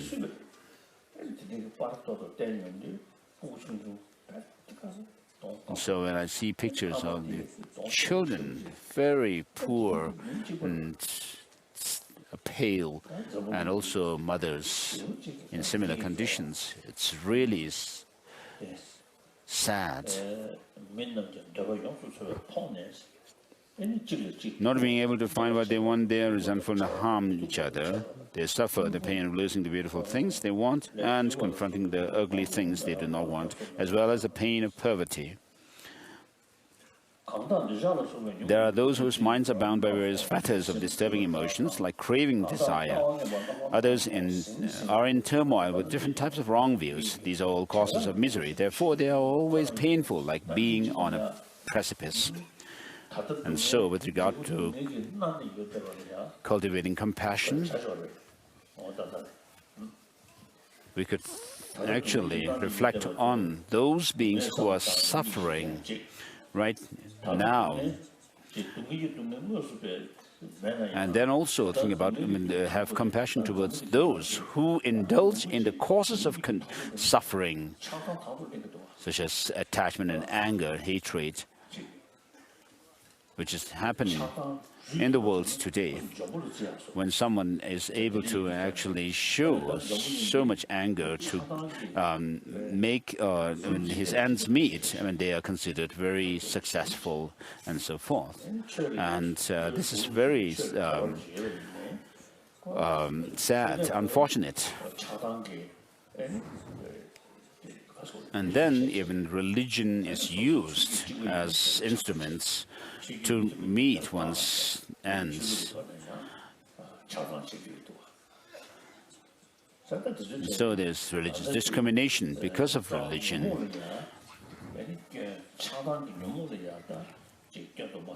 So this happens because people, even though following some religion, do not see the faults of our destructive emotions of anger, hatred, and so forth. And therefore, they are like servants of their negative emotions. So when we talk about these negative emotions, the negative emotions are defined as those which, no sooner they arise in our minds, disturb our peace of mind. And so we do not talk about, we don't need to say, oh, negative emotions is something that our teaching explains, but it's from our experience we can see them to be negative. So today, medical scientists say that if you have peace of mind, it helps in having good physical health as well. Whereas if you are full of anger and hatred, anxiety, and so forth, you are actually harming your own physical health as well. And so, by using scientific findings like this, we could actually introduce people to the disadvantages and the shortcomings of our negative emotions and the advantage of our positive emotions, such as compassion and so forth. So it's very important to promote that of compassion. God suffered the misery of change. For example, signs of impending death and their fall to unfortunate states constantly oppress the minds of gods of the desire realm. How can they live in peace? Pervasive suffering, pervasive misery is that what arises under the power of causes characterized by actions and disturbing emotions.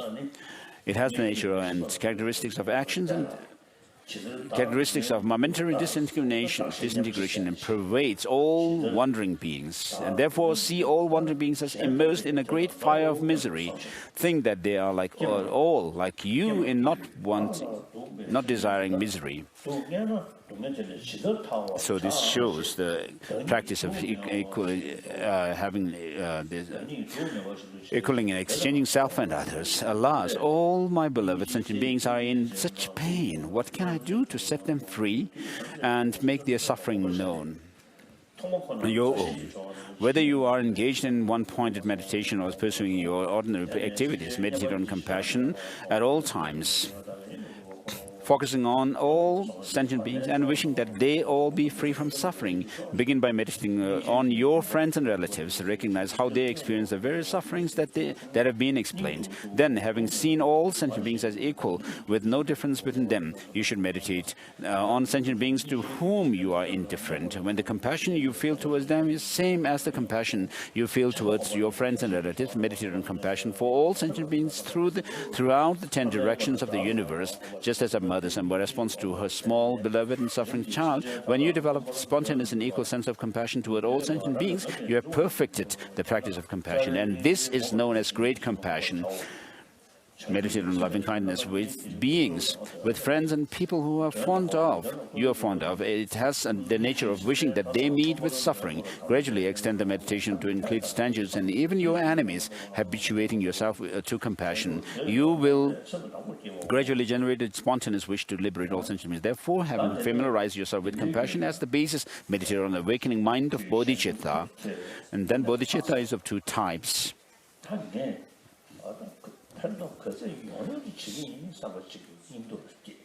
So you should have this courage to take the responsibility of helping other sentient beings, and also aspire to do the best you can and to benefit sentient beings. So I always have this sense that all 7 billion people on this earth are equally not wanting suffering but wanting happiness. So of course we do talk about all sentient beings, but practically here we have the 7 billion people to whom we could do something to help them, to serve them, and therefore with this attitude of attitude that we are all equal, We're all same in being human beings. We could have this attitude of wanting happiness for others, helping others, because the more you think about helping others, bringing welfare to others, the more you are able to draw your own benefit as well. The more you are selfish all the time, the less you are able to draw your own benefit as well. And so if you are imbued with this altruistic attitude to bring benefit to others, you're always friendly with others. You can consider others to be your friends all the time. As Lama Chöpa, the Guru Puja says, the self-cherishing attitude is the root of all misfortunes, and cherishing others, the attitude of cherishing others, is the source of all benefit and good. And in Bodhisattva Charyavatara also it says, what need is there more to say? Look at the Buddhas who were dedicated, who worked by dedicating themselves for the welfare of others, and look at the sentient beings who are childish, the difference between them. So if you remain selfish, as Bodhisattva Charyavatara says, if you are not able to exchange your joy and happiness with the suffering of others, leave alone attaining Buddhahood. Even in samsara, you will not have happiness. And so the suffering that people have on this earth are rooted in the people's self-cherishing, extreme self-cherishing attitude. Please take the tea.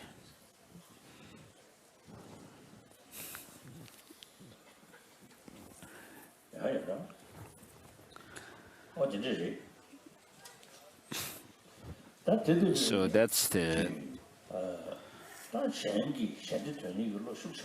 So when you have a very strong wish to help others, of course you would reflect that although you have this wish to help others, the thought to help others, the spirit to help others, but you do not have the ability to help others. But if you are able to train yourself in the Bodhisattva path, the Bodhisattva practices, such as giving, for example, within which you can have the practice of giving material things, giving dharma, and giving fearlessness. So you could do, to the best of your ability, what you can at this time. And also giving advice to people as to how to avoid negative actions and cultivate positive ones, and so forth. And so these are things that we can do. And then with regard to the morality, there is the morality of restraint. And if you are able to do this well, then you will be able to do the next practice of morality, which is gathering dharma well. And then when that goes well, then you will be able to do serve others, the morality of serving other sentient beings as well. As Master Tsongkhapa says, this dharma that I've realized, may I be able to use it to serve others. And then there is the patience, accepting suffering, and then accepting the understanding of the emptiness and so forth. And so with regard to bodhicitta, of course, it is a very positive state of mind with which you actually focus your mind on enlightenment, aspiring to attain enlightenment, Buddhahood, for the benefit of all sentient beings.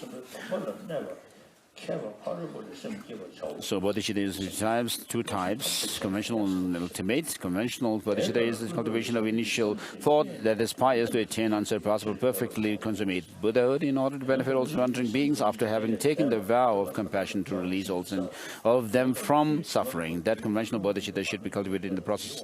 Now, similar to that described in the chapter on moral ethics, in the Bodhisattva Bhumi, generating this mind by taking the Bodhisattva vows before a master who abides by the Bodhisattva precepts. After generating conventional awakening mind of bodhicitta, endeavor to cultivate the ultimate awakening mind of bodhicitta. The ultimate bodhicitta is transcendental and free from all elaborations. It is extremely clear. The object of the ultimate stainless, unwavering, like the butter lamp undisturbed by the wind. This is achieved through the constant and respectful familiarity with the yoga of calm abiding meditation, and especially insight over a long period of time, the unraveling of thought. The sutra says, O Maitreya, you must know that all the virtuous dharmas of hearers, bodhisattvas and tathagatas, whether worldly or transcendental, are the fruits of calm abiding meditation and special insight. Since all kinds of concentrations can be included in these two, all yogis must at all times seek calm abiding meditation and special insight. And so I may not be able to finish this text today, but since you have the text, you can read on your own and try to understand.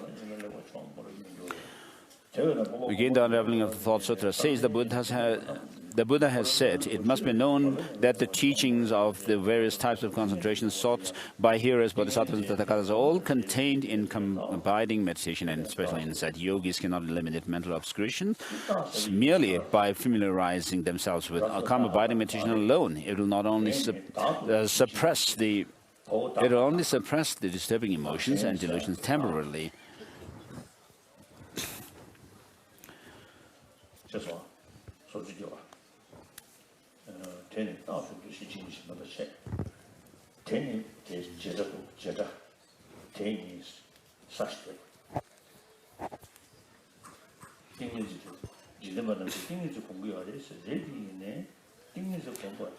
So His Holiness is saying that there are some typos in the text in Tibetan.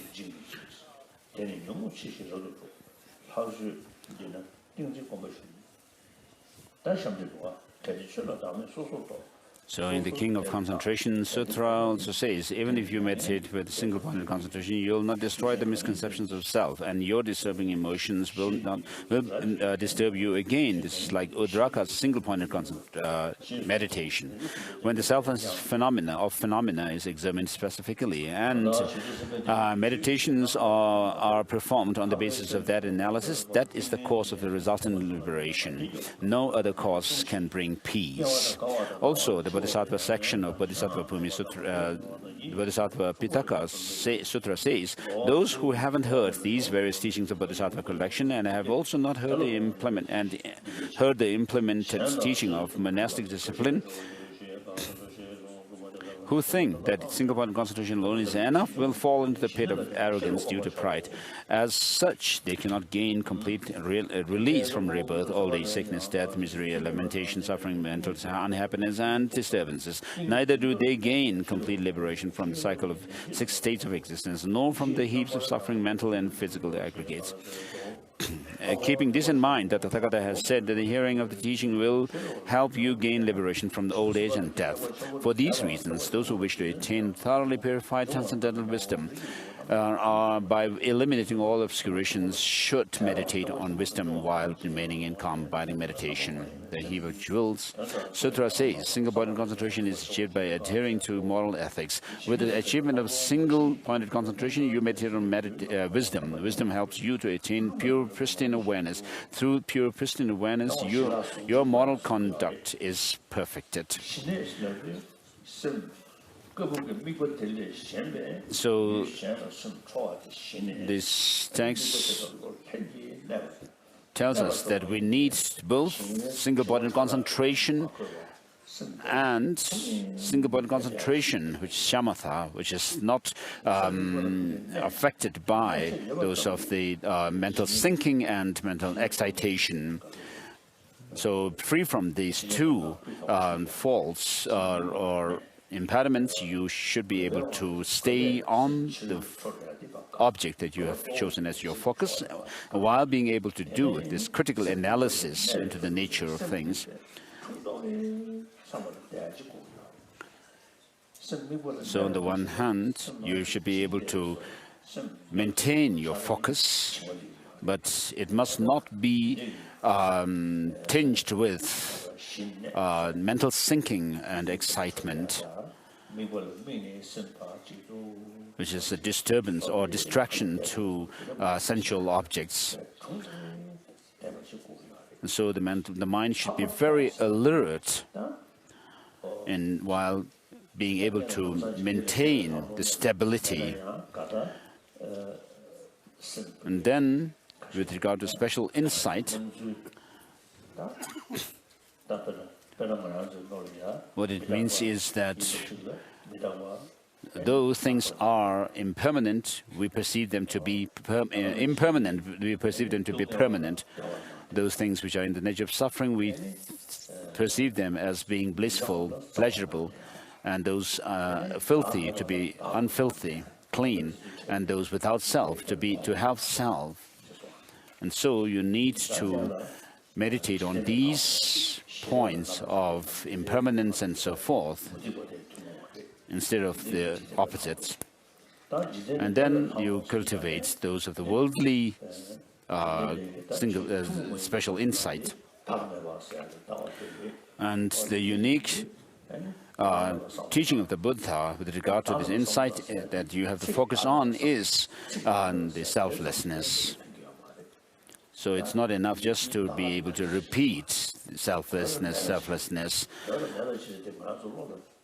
But what you need to actually know is that the meaning of that word, selflessness, is that things do not exist the way they appear to us.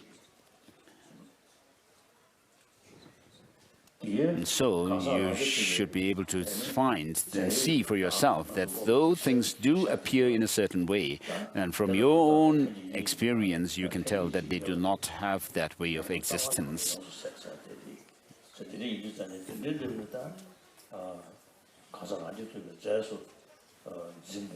So with regard to selflessness, there is the selflessness in the sense of things do not having no self-sufficiently substantial existence. So in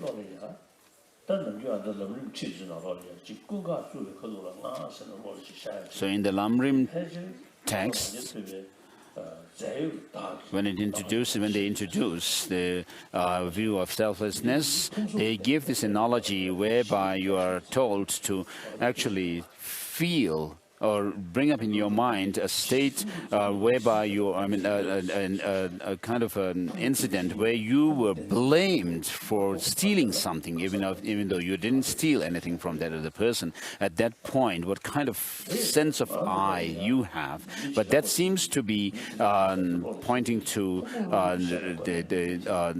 leading to that of the realization of selflessness, in the sense that the self does not have any self-sufficient substantial existence. But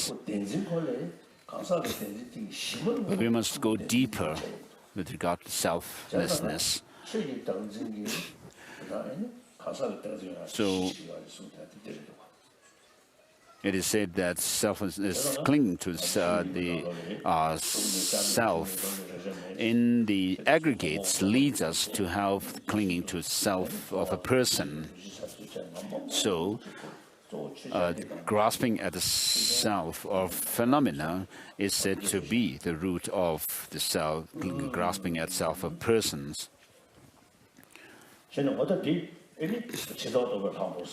So we are talking about this special insight which sees the nature, the final nature of things as it is. So although you may have some understanding of emptiness before you have developed single-pointed concentration, that understanding of selflessness is not special insight as such. But when you develop this insight into emptiness on the basis of single-pointed concentration, then that is called special insight.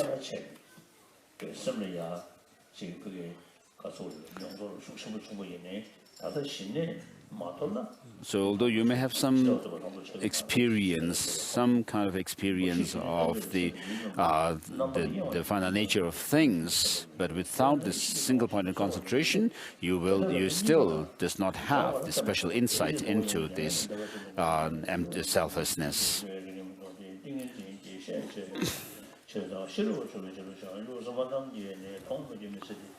So initially, yogis which seek the prerequisites that can assist him in actualizing karma body meditation and insight quickly and easily. The prerequisites necessary for the development of karma abiding meditation are to live in conscious environment, to limit your desires and practice contentment, to not be involved in too many activities, to maintain pure moral ethics, and to fully eliminate attachment and all kinds of conceptual thoughts. A conscious environment should be known by 5 characteristics and so forth.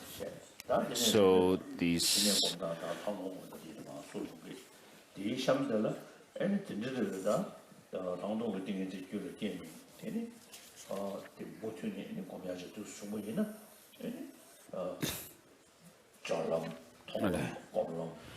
so therefore maintain yogic practice of them both.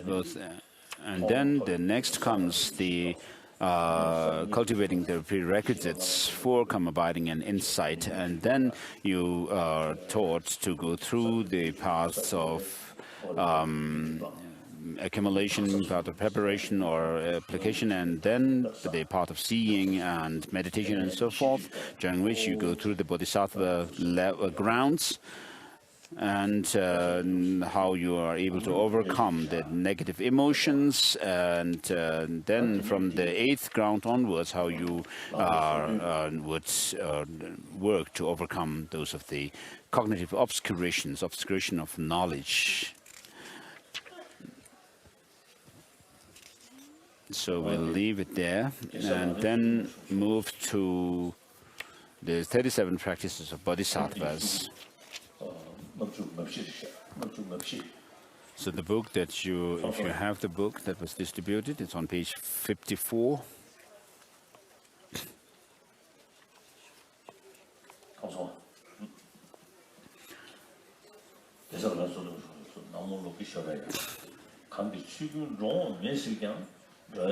So the 37 practices of Bodhisattvas, homage to Avalokiteshvara, I prostrate always respectfully through my 3 gateways to the Supreme Gurus and Guardian Avalokiteshvara, who, seeing that all phenomena having no coming and going, make efforts singly for the benefit of wandering beings. And so this is a homage. This verse pays homage to the lineage Gurus, and to have faith and admiration of one's sacred masters, who are under the sway of compassion and bodhicitta, and therefore the real Avalokiteshvara is a reference to having the ultimate experience of compassion. And so those who practice compassion are the ones who are also doing practice of Avalokiteshvara.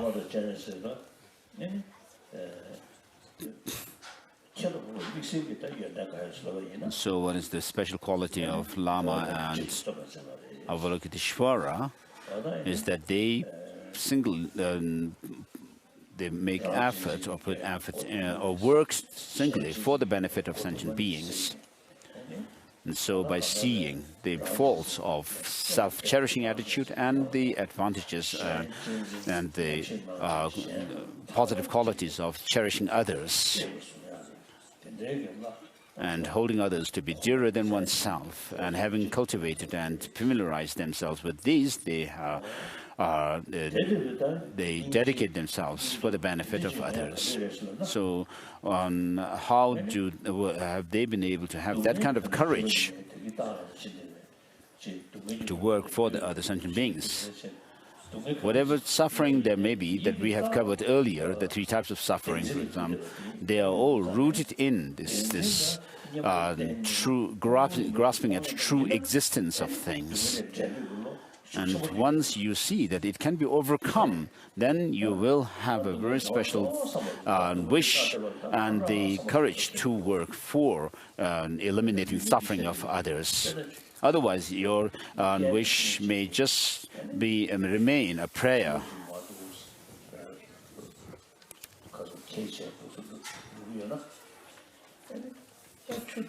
So, for example, if you see someone being carried away by a strong current of river,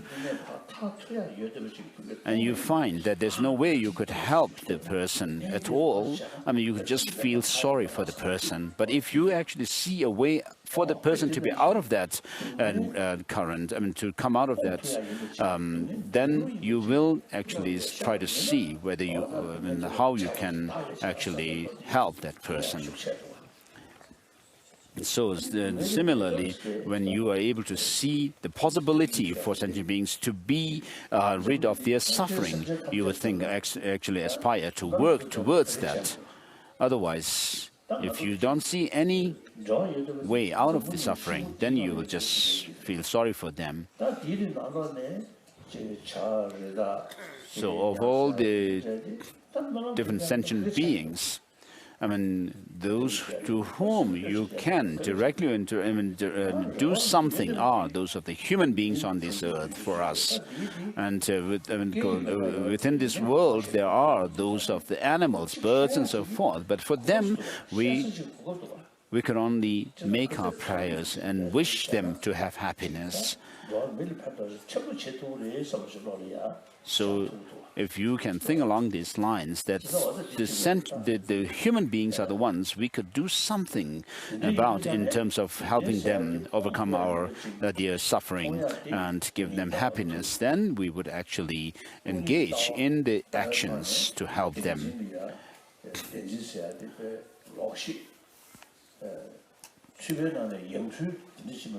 And when you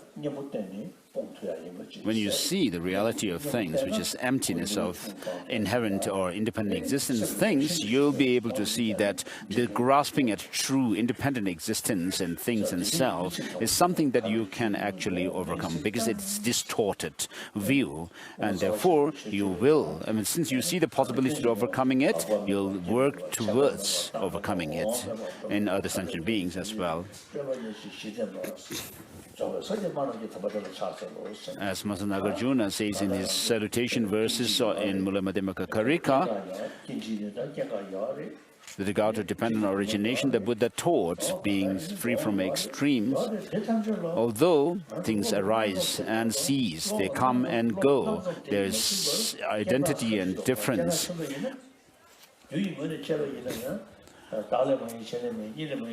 I mean, in conventional terms, yet when you actually search for that coming and going, or arising and cessation and so forth, in the objects themselves, I mean, you will not be able to find anything. And therefore, if you could check the nature of things on the basis of their cause, as well as the nature, the identity, and their results, nothing can be found to be the cause or action or identity and result and so forth. And also similarly, with regard to oneself, you will not be able to find yourself within the aggregates, the mind and the body. And within the body, I mean, with regard to the body itself, what is the body? Of course, it has all these parts. Apart from the parts, you cannot have some entity called the body. And without the parts, you cannot have a whole as such. And then with regard to the action, agent, and the object, you cannot have an action without the actor, the agent, and without the object, you cannot have the action and the agent, and without the action and the agent, you cannot have the object acted upon, and so forth. And similarly with regard to time, past, future, and present, cannot be pinpointed. Without present, you cannot talk about past and future, and without the past, you cannot talk about present and future, and so forth. And so nothing whatsoever has any objective independent existence. But we have this totally distorted notion of how things exist, and because of that, we create the exaggerated outlook on things, and they in turn lead us to create karma. And because of our karma, we do suffer. And therefore, you need to, if you are able to understand that all these have cause and conditions, that the clinging to true existence in things is the root of all our problems, then you'll see that it's possible, and that you see that it's possible to overcome it, then you will have compassion towards others as well, because you see the possibility for them to be free from all this clinging to true existence. And so,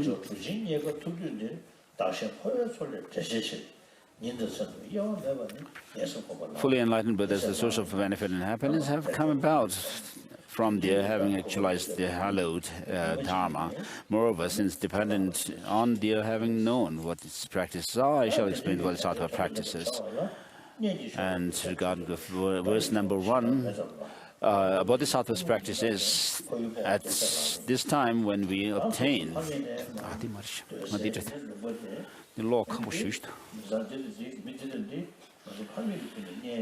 Now that you have obtained the precious human body, the great boat so difficult to find, in order to free yourself and others from this ocean of suffering, to listen, reflect, and meditate with diligence day and night is the practice of a Bodhisattva.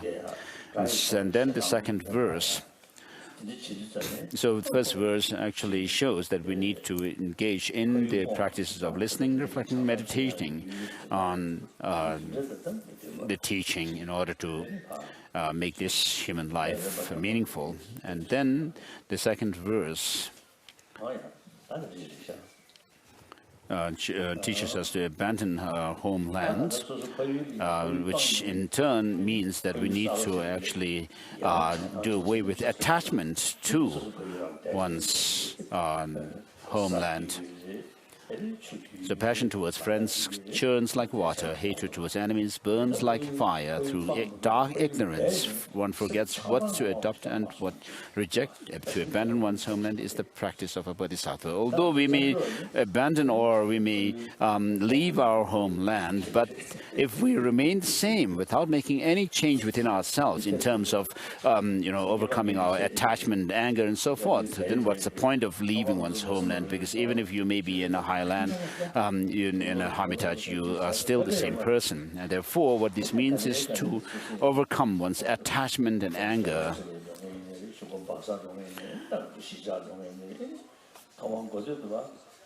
So when we first came into exile, we had really nothing. Where we moved, when Tibetans were moved to South Indian Tibetan settlements, people were, it was very easy for people to move places because they didn't have much possessions. And so, once you are settled in a certain place, then you also tend to accumulate more and more things. And then, because of that, there's attachment and the clinging and so forth, which happens. And therefore, if you are not able to tame your mind wherever you are, it doesn't help being somewhere away from your homeland as such. Rather than moving away from your homeland, it would be better to stay and remain in the homeland while being able to practice the Dharma sincerely in overcoming one's attachment, anger, and so forth.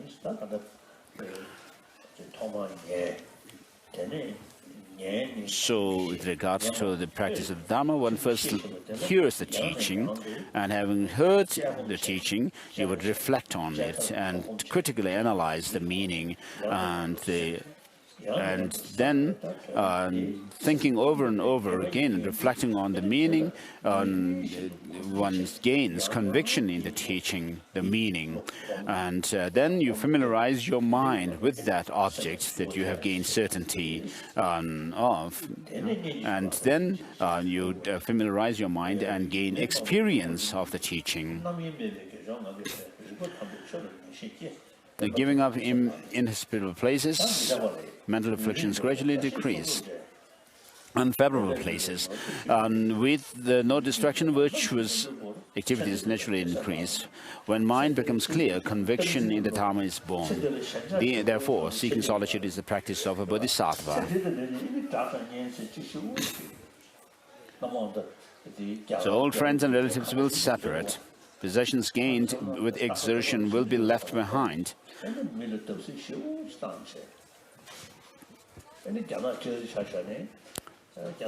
So because of our attachment and so forth, what we have done is cause more suffering to others. For example, in the case of the past Indian kings or Chinese emperors, I mean, they have actually caused so much suffering to people to build the great monuments like the Great Wall of China and so forth. And consciousness, the guest will leave the guest house of the body. And so we go through the process of aging, and then finally death comes. So hundreds of thousands, millions of people have lived in this world, but none of them have lived forever. And then in our day-to-day life, if we live our life more or less swayed by our desire towards the pleasures of this life, nothing of the Dharma has worked in us.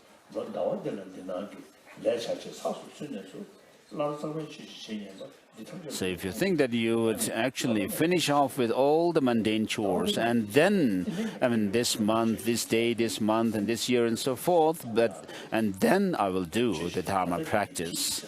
I mean, there will not come a time when you'll be able to do the Dharma practice. Therefore, do practice the Dharma here and now. You don't need to change places. You don't need to change your body. You need to actually think about the negative consequences of your negative emotions, the consequences of negative emotions and the consequences of the positive emotions, and then accordingly apply the positive ones to overcome the negative ones. When friendship with someone causes the three poisons to increase, degrades the activities of listening, reflecting, meditating, and destroys loving kindness and compassion, to give up such friendship is the practice of a bodhisattva. When in reliance on someone, your negativities diminish and your positive qualities grow like a waxing moon. To cherish such a spiritual friend more than your own body is the practice of a bodhisattva. For example, if you have a friend who smokes a lot, then you may go to the person one time or several times, and as you keep going, then you also begin to be tempted to smoke. The late Panchen Rinpoche has said in his speech, in his advice to the Tibetans, thinking that you are actually engaging in something which is modern or revolutionary and so forth. I mean, you may smoke, but that's not what revolution means.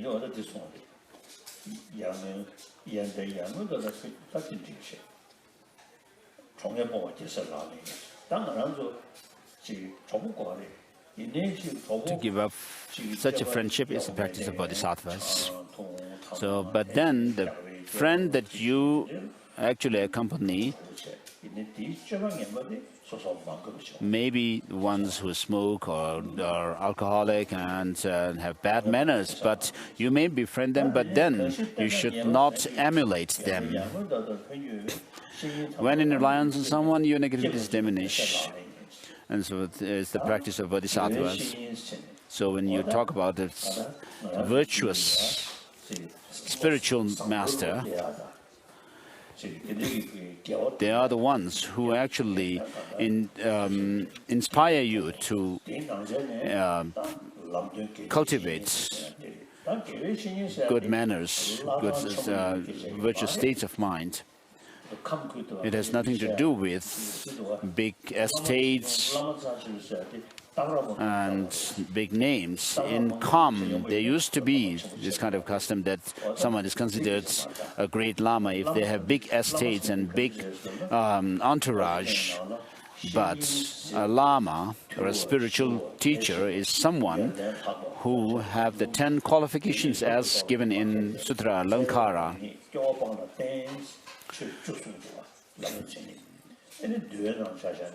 Being subdued, thoroughly pacified, pacified and thoroughly pacified and so forth. And so these are the qualities that are to be, you should look for them in the person whom you consider as your spiritual guru. So over 20 years ago, I met a Chinese from mainland China who told me that there were people from Tibet who came to China proper, claiming to be king of Dharma. But as time went by and they actually they checked what these so-called Dharma kings wanted was money and women. And so he asked me if I could do something from here. I said, I can't do anything from here, but what you need to know is the qualifications of a spiritual teacher, which are given in Sutra Alamkara, these 10 qualifications. Sorry.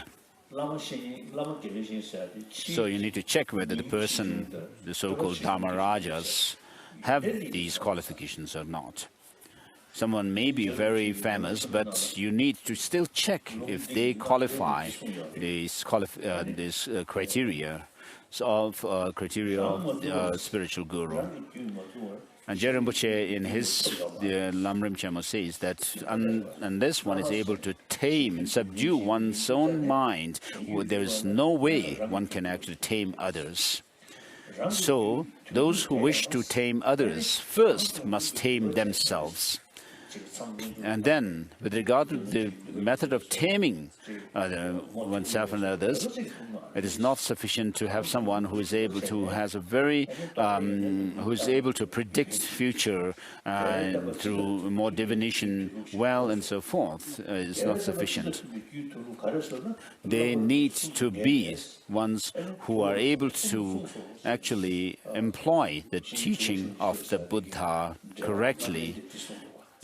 And so what that means is that they need to be well-versed in the 3 trainings of morality, concentration, and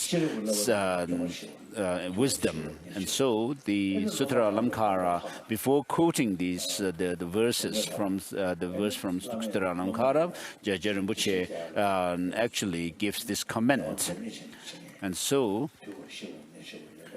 someone who is morally sound, and then have single-body concentration, and then also that of the wisdom, and then one who understands the nature of things well, and particularly the understanding of emptiness, and who is actually familiar with the emptiness, either asserted or taught in the Chittamatra or Madhyamaka philosophy.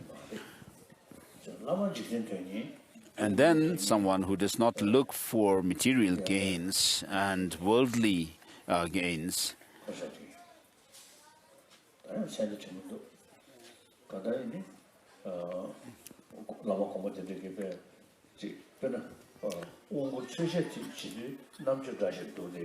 So there's this saying that when the Lamas give their teachings, they seem to be very intelligent, learned, but when they are actually seen seeking material gains by giving teachings, then I feel very sad.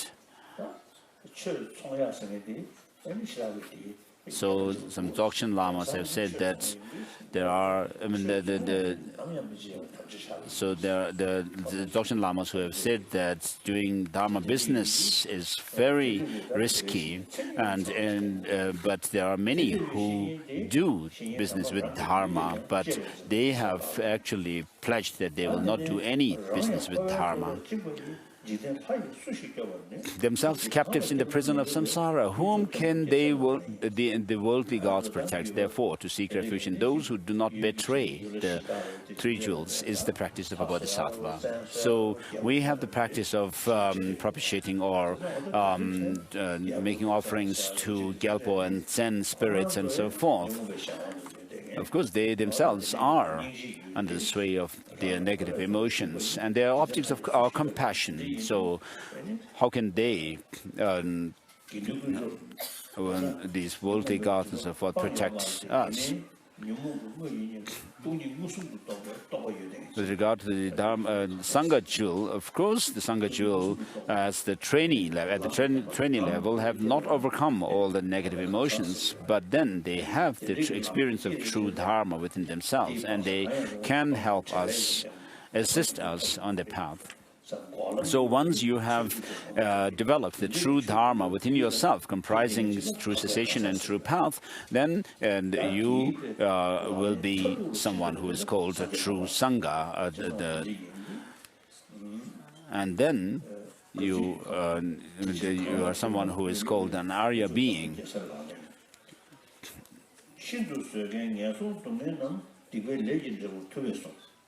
And then there is, the attainment of Buddhahood. So the three jewels. The suffering of lower realms, so difficult to bear, is what the Buddha taught to be the fruit of negative actions. Therefore, even at the cost of your life, never commit negative actions. In the practice is the practice of a Bodhisattva. So all of us, whether monks or nuns or lay people, we need to avoid the 10 non-virtuous actions, the 3 of body,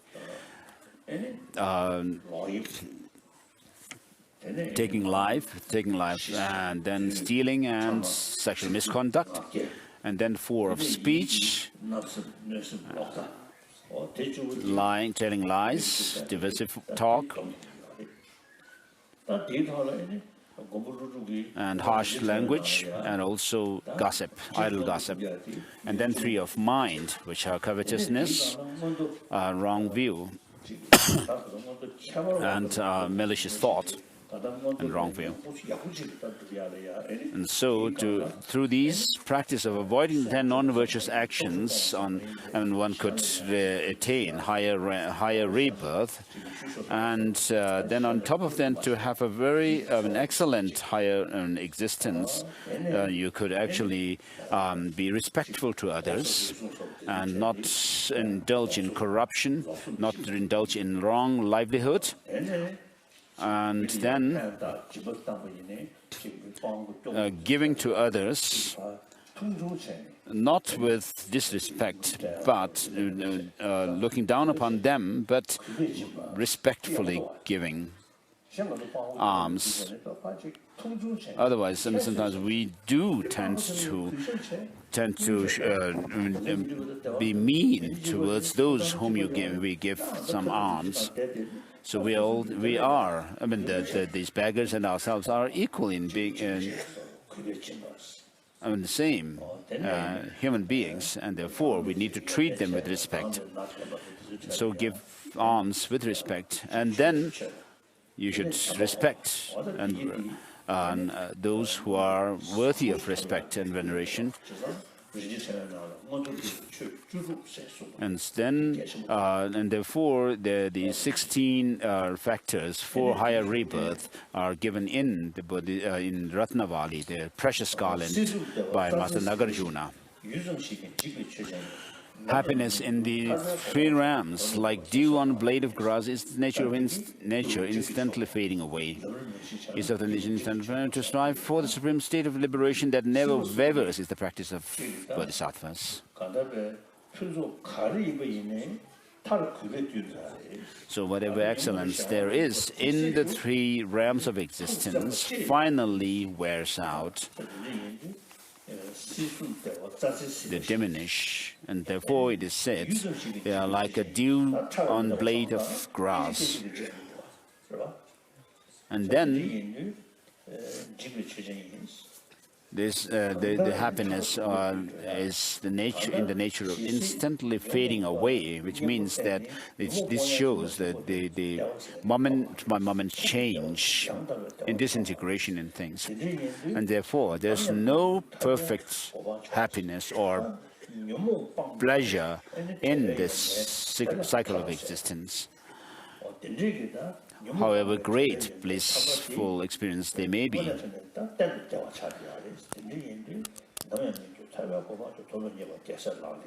So liberation is that state of supreme, state of bliss or happiness that never wavers. So once you attain it, there's no falling down from that. And therefore, in order to attain the liberation, one needs to practice the three trainings. The training of wisdom, higher wisdom, which is based on the training of higher concentration, which in turn is based on the training of morality. And then next verse shows the Vayana or Bodhisattva, the practice of bodhicitta. From the beginningless time, your mothers have cherished you. If they now suffer, what good is your own happiness? Therefore, in order to liberate limitless sentient beings, giving rise to bodhicitta is the practice of bodhisattvas. So this verse also teaches us that of the sevenfold instruction of a cause and effect in the process of cultivating bodhicitta. And next verse, all suffering shows that of equaling and exchanging self and one's others. All suffering comes from yearning for your own happiness. The perfect Buddhas are born from the intention to benefit others. Therefore, to truly exchange your own happiness for the suffering of others is the practice of a bodhisattva. Even if someone driven by excessive desire steals all your wealth or incites someone else to steal it, to dedicate to this person your body's possessions and all your virtues of the three times is the practice of a bodhisattva. If someone cuts off your head, even when you have not done the slightest wrong thing, through the power of compassion, to take his misdeeds upon yourself is the practice of a bodhisattva. Should someone slander you throughout a billion worlds, with loving heart, to proclaim his good qualities in return is the practice of a bodhisattvas.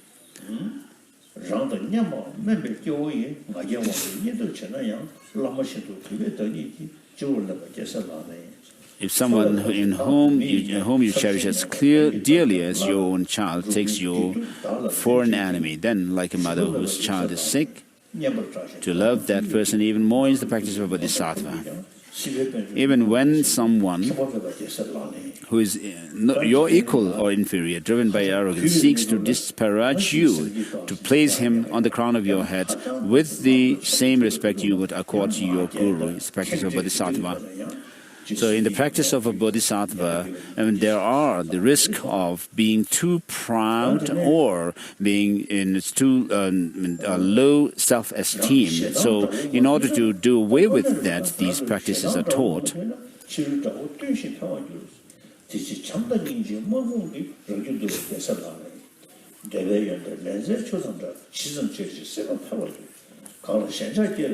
So verses 21. Sensual pleasure, verse 21, sensual pleasure is like salt, water, and so forth.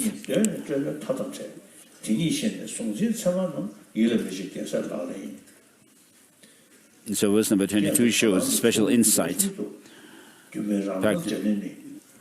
In connection with this, I find the Jonang verse, a verse from the Jonang tradition, very good.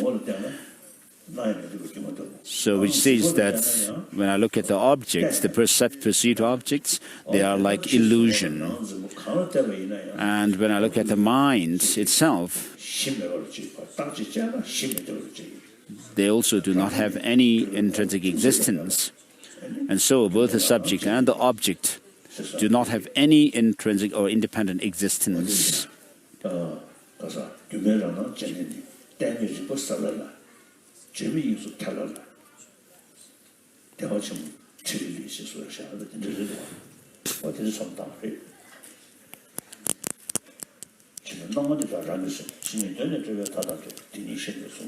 All appearances are your own mind, and mind itself primarily transcends all mental fabrications. Knowing this and to remain free from apprehending the signs of objects and subjects is the practice of a bodhisattva. When you encounter objects that please your mind, like rainbows in the summer season, though they seem beautiful, not to view them as real and to give up attachment to them is the practice of a bodhisattva.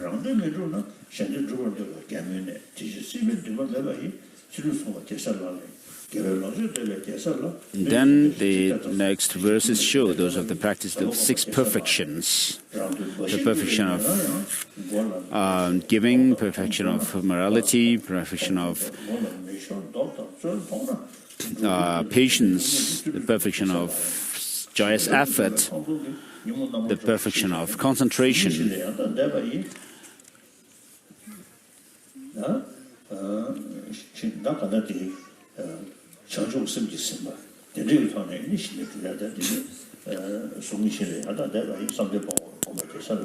So with regard to the perfection of concentration, the text says, Vipassana perfectly endowed with shamatha completely and conquers all afflictions. Knowing this and to cultivate meditative concentration, this must be coupled with bodhicitta as well. That transcends the 4 formless states is the practice of a bodhisattva. So if we are not careful with our dealings with other people and our behavior, and even though we may be wearing the monastic robes, we could be hypocrites. Without wisdom, it is not possible to attain perfect enlightenment. Through the first 5 practices of perfection alone, equipped with skillful means and to cultivate the wisdom of non-conceptualizing of 3 spheres, is the practice of bodhisattva. If you do not analyze your own fault, you might put on a dharmic facade while behaving in non-dharmic ways. Therefore, to continually analyze your fault and then discard it as it is the bodhisattva practice. Discard it is the practice of a bodhisattva. If compelled by your own afflictions, you speak of the faults of other bodhisattvas, you yourself will degenerate. Therefore, never citing the faults of others who have entered the Mahayana path is the practice of a bodhisattva. Desire for gain and service leads to mutual arguments, and activities of listening, reflecting, meditating decline. Therefore, to relinquish attachment to the households of friends, relatives, donors is the practice of a bodhisattva. Harsh words disturb the minds of others and disintegrate the bodhisattva's contact. Therefore, to give up harsh and unpleasant speech to others is the practice of a bodhisattva. Once you have become accustomed to afflictions, they are hard to undermine with antidotes. Therefore, with the remedial weapons of mindfulness introspection to forcefully eliminate afflictions as attachment, the moment they arise is the practice of a bodhisattva. In brief, wherever you are and whatever you do, always examine the state of your own mind, cultivate continuously to benefit others is the practice of a bodhisattva. And so, Solon has finished this book. So with regard to the other texts, the stages of meditation, I received the teaching on it from the Sakya abbot, Sangye Tenzin Rinpoche. So he told me that he received the teaching when he was going from Lhasa to Samye, and then on the way, when he reached Samye, he actually found that one Dzogchen Lama from Kham was teaching, giving teaching on the stages of meditation in Samye. And Khen Rinpoche, Sangye Tenzin himself didn't know where that Dzogchen Lama came from and who he was and so forth. But whatever the case, he himself, this Abbot Sangye Tenzin, was really qualified teacher, and therefore I received this teaching on the stages of meditation from him. And then the 37 practices of bodhisattvas, I received the teaching from Kundalama Tenzin Gyalsey, and the text that he used. So the previous Labjun Rinpoche had actually sent these texts that I have from Lhasa for me.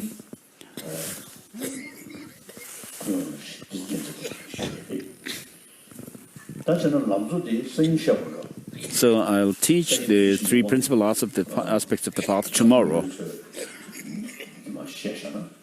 as a preliminary to the initiation, Avalokiteshvara initiation. So we'll do like that, okay?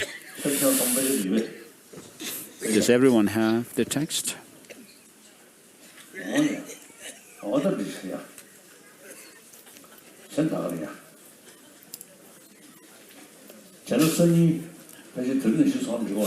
So tomorrow also we'll start at the same time as today, 8:30.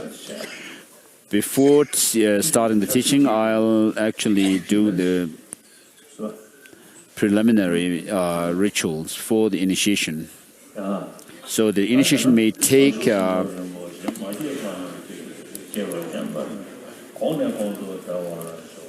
the preliminary ritual may take an hour or so. The Dakwinje Malam Drop Gurji, then the lower mebet, then Batan Dagan Lasam Tabe to the Gimembe Tungun de la New Drop. Seje Gavechang or conjunction Yonsman Jachem Malam Kanzebe, there's not tending your chow as no chisame, tended that shows some tuji to that, then six of letter lumet, then to Dajak, then be Malam Gang Man Drop show.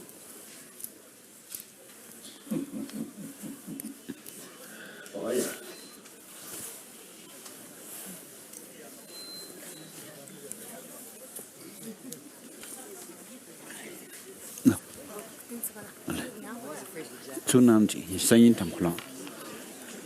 Somebody Jerry. Sidro Altera, Panala Kid Sukim.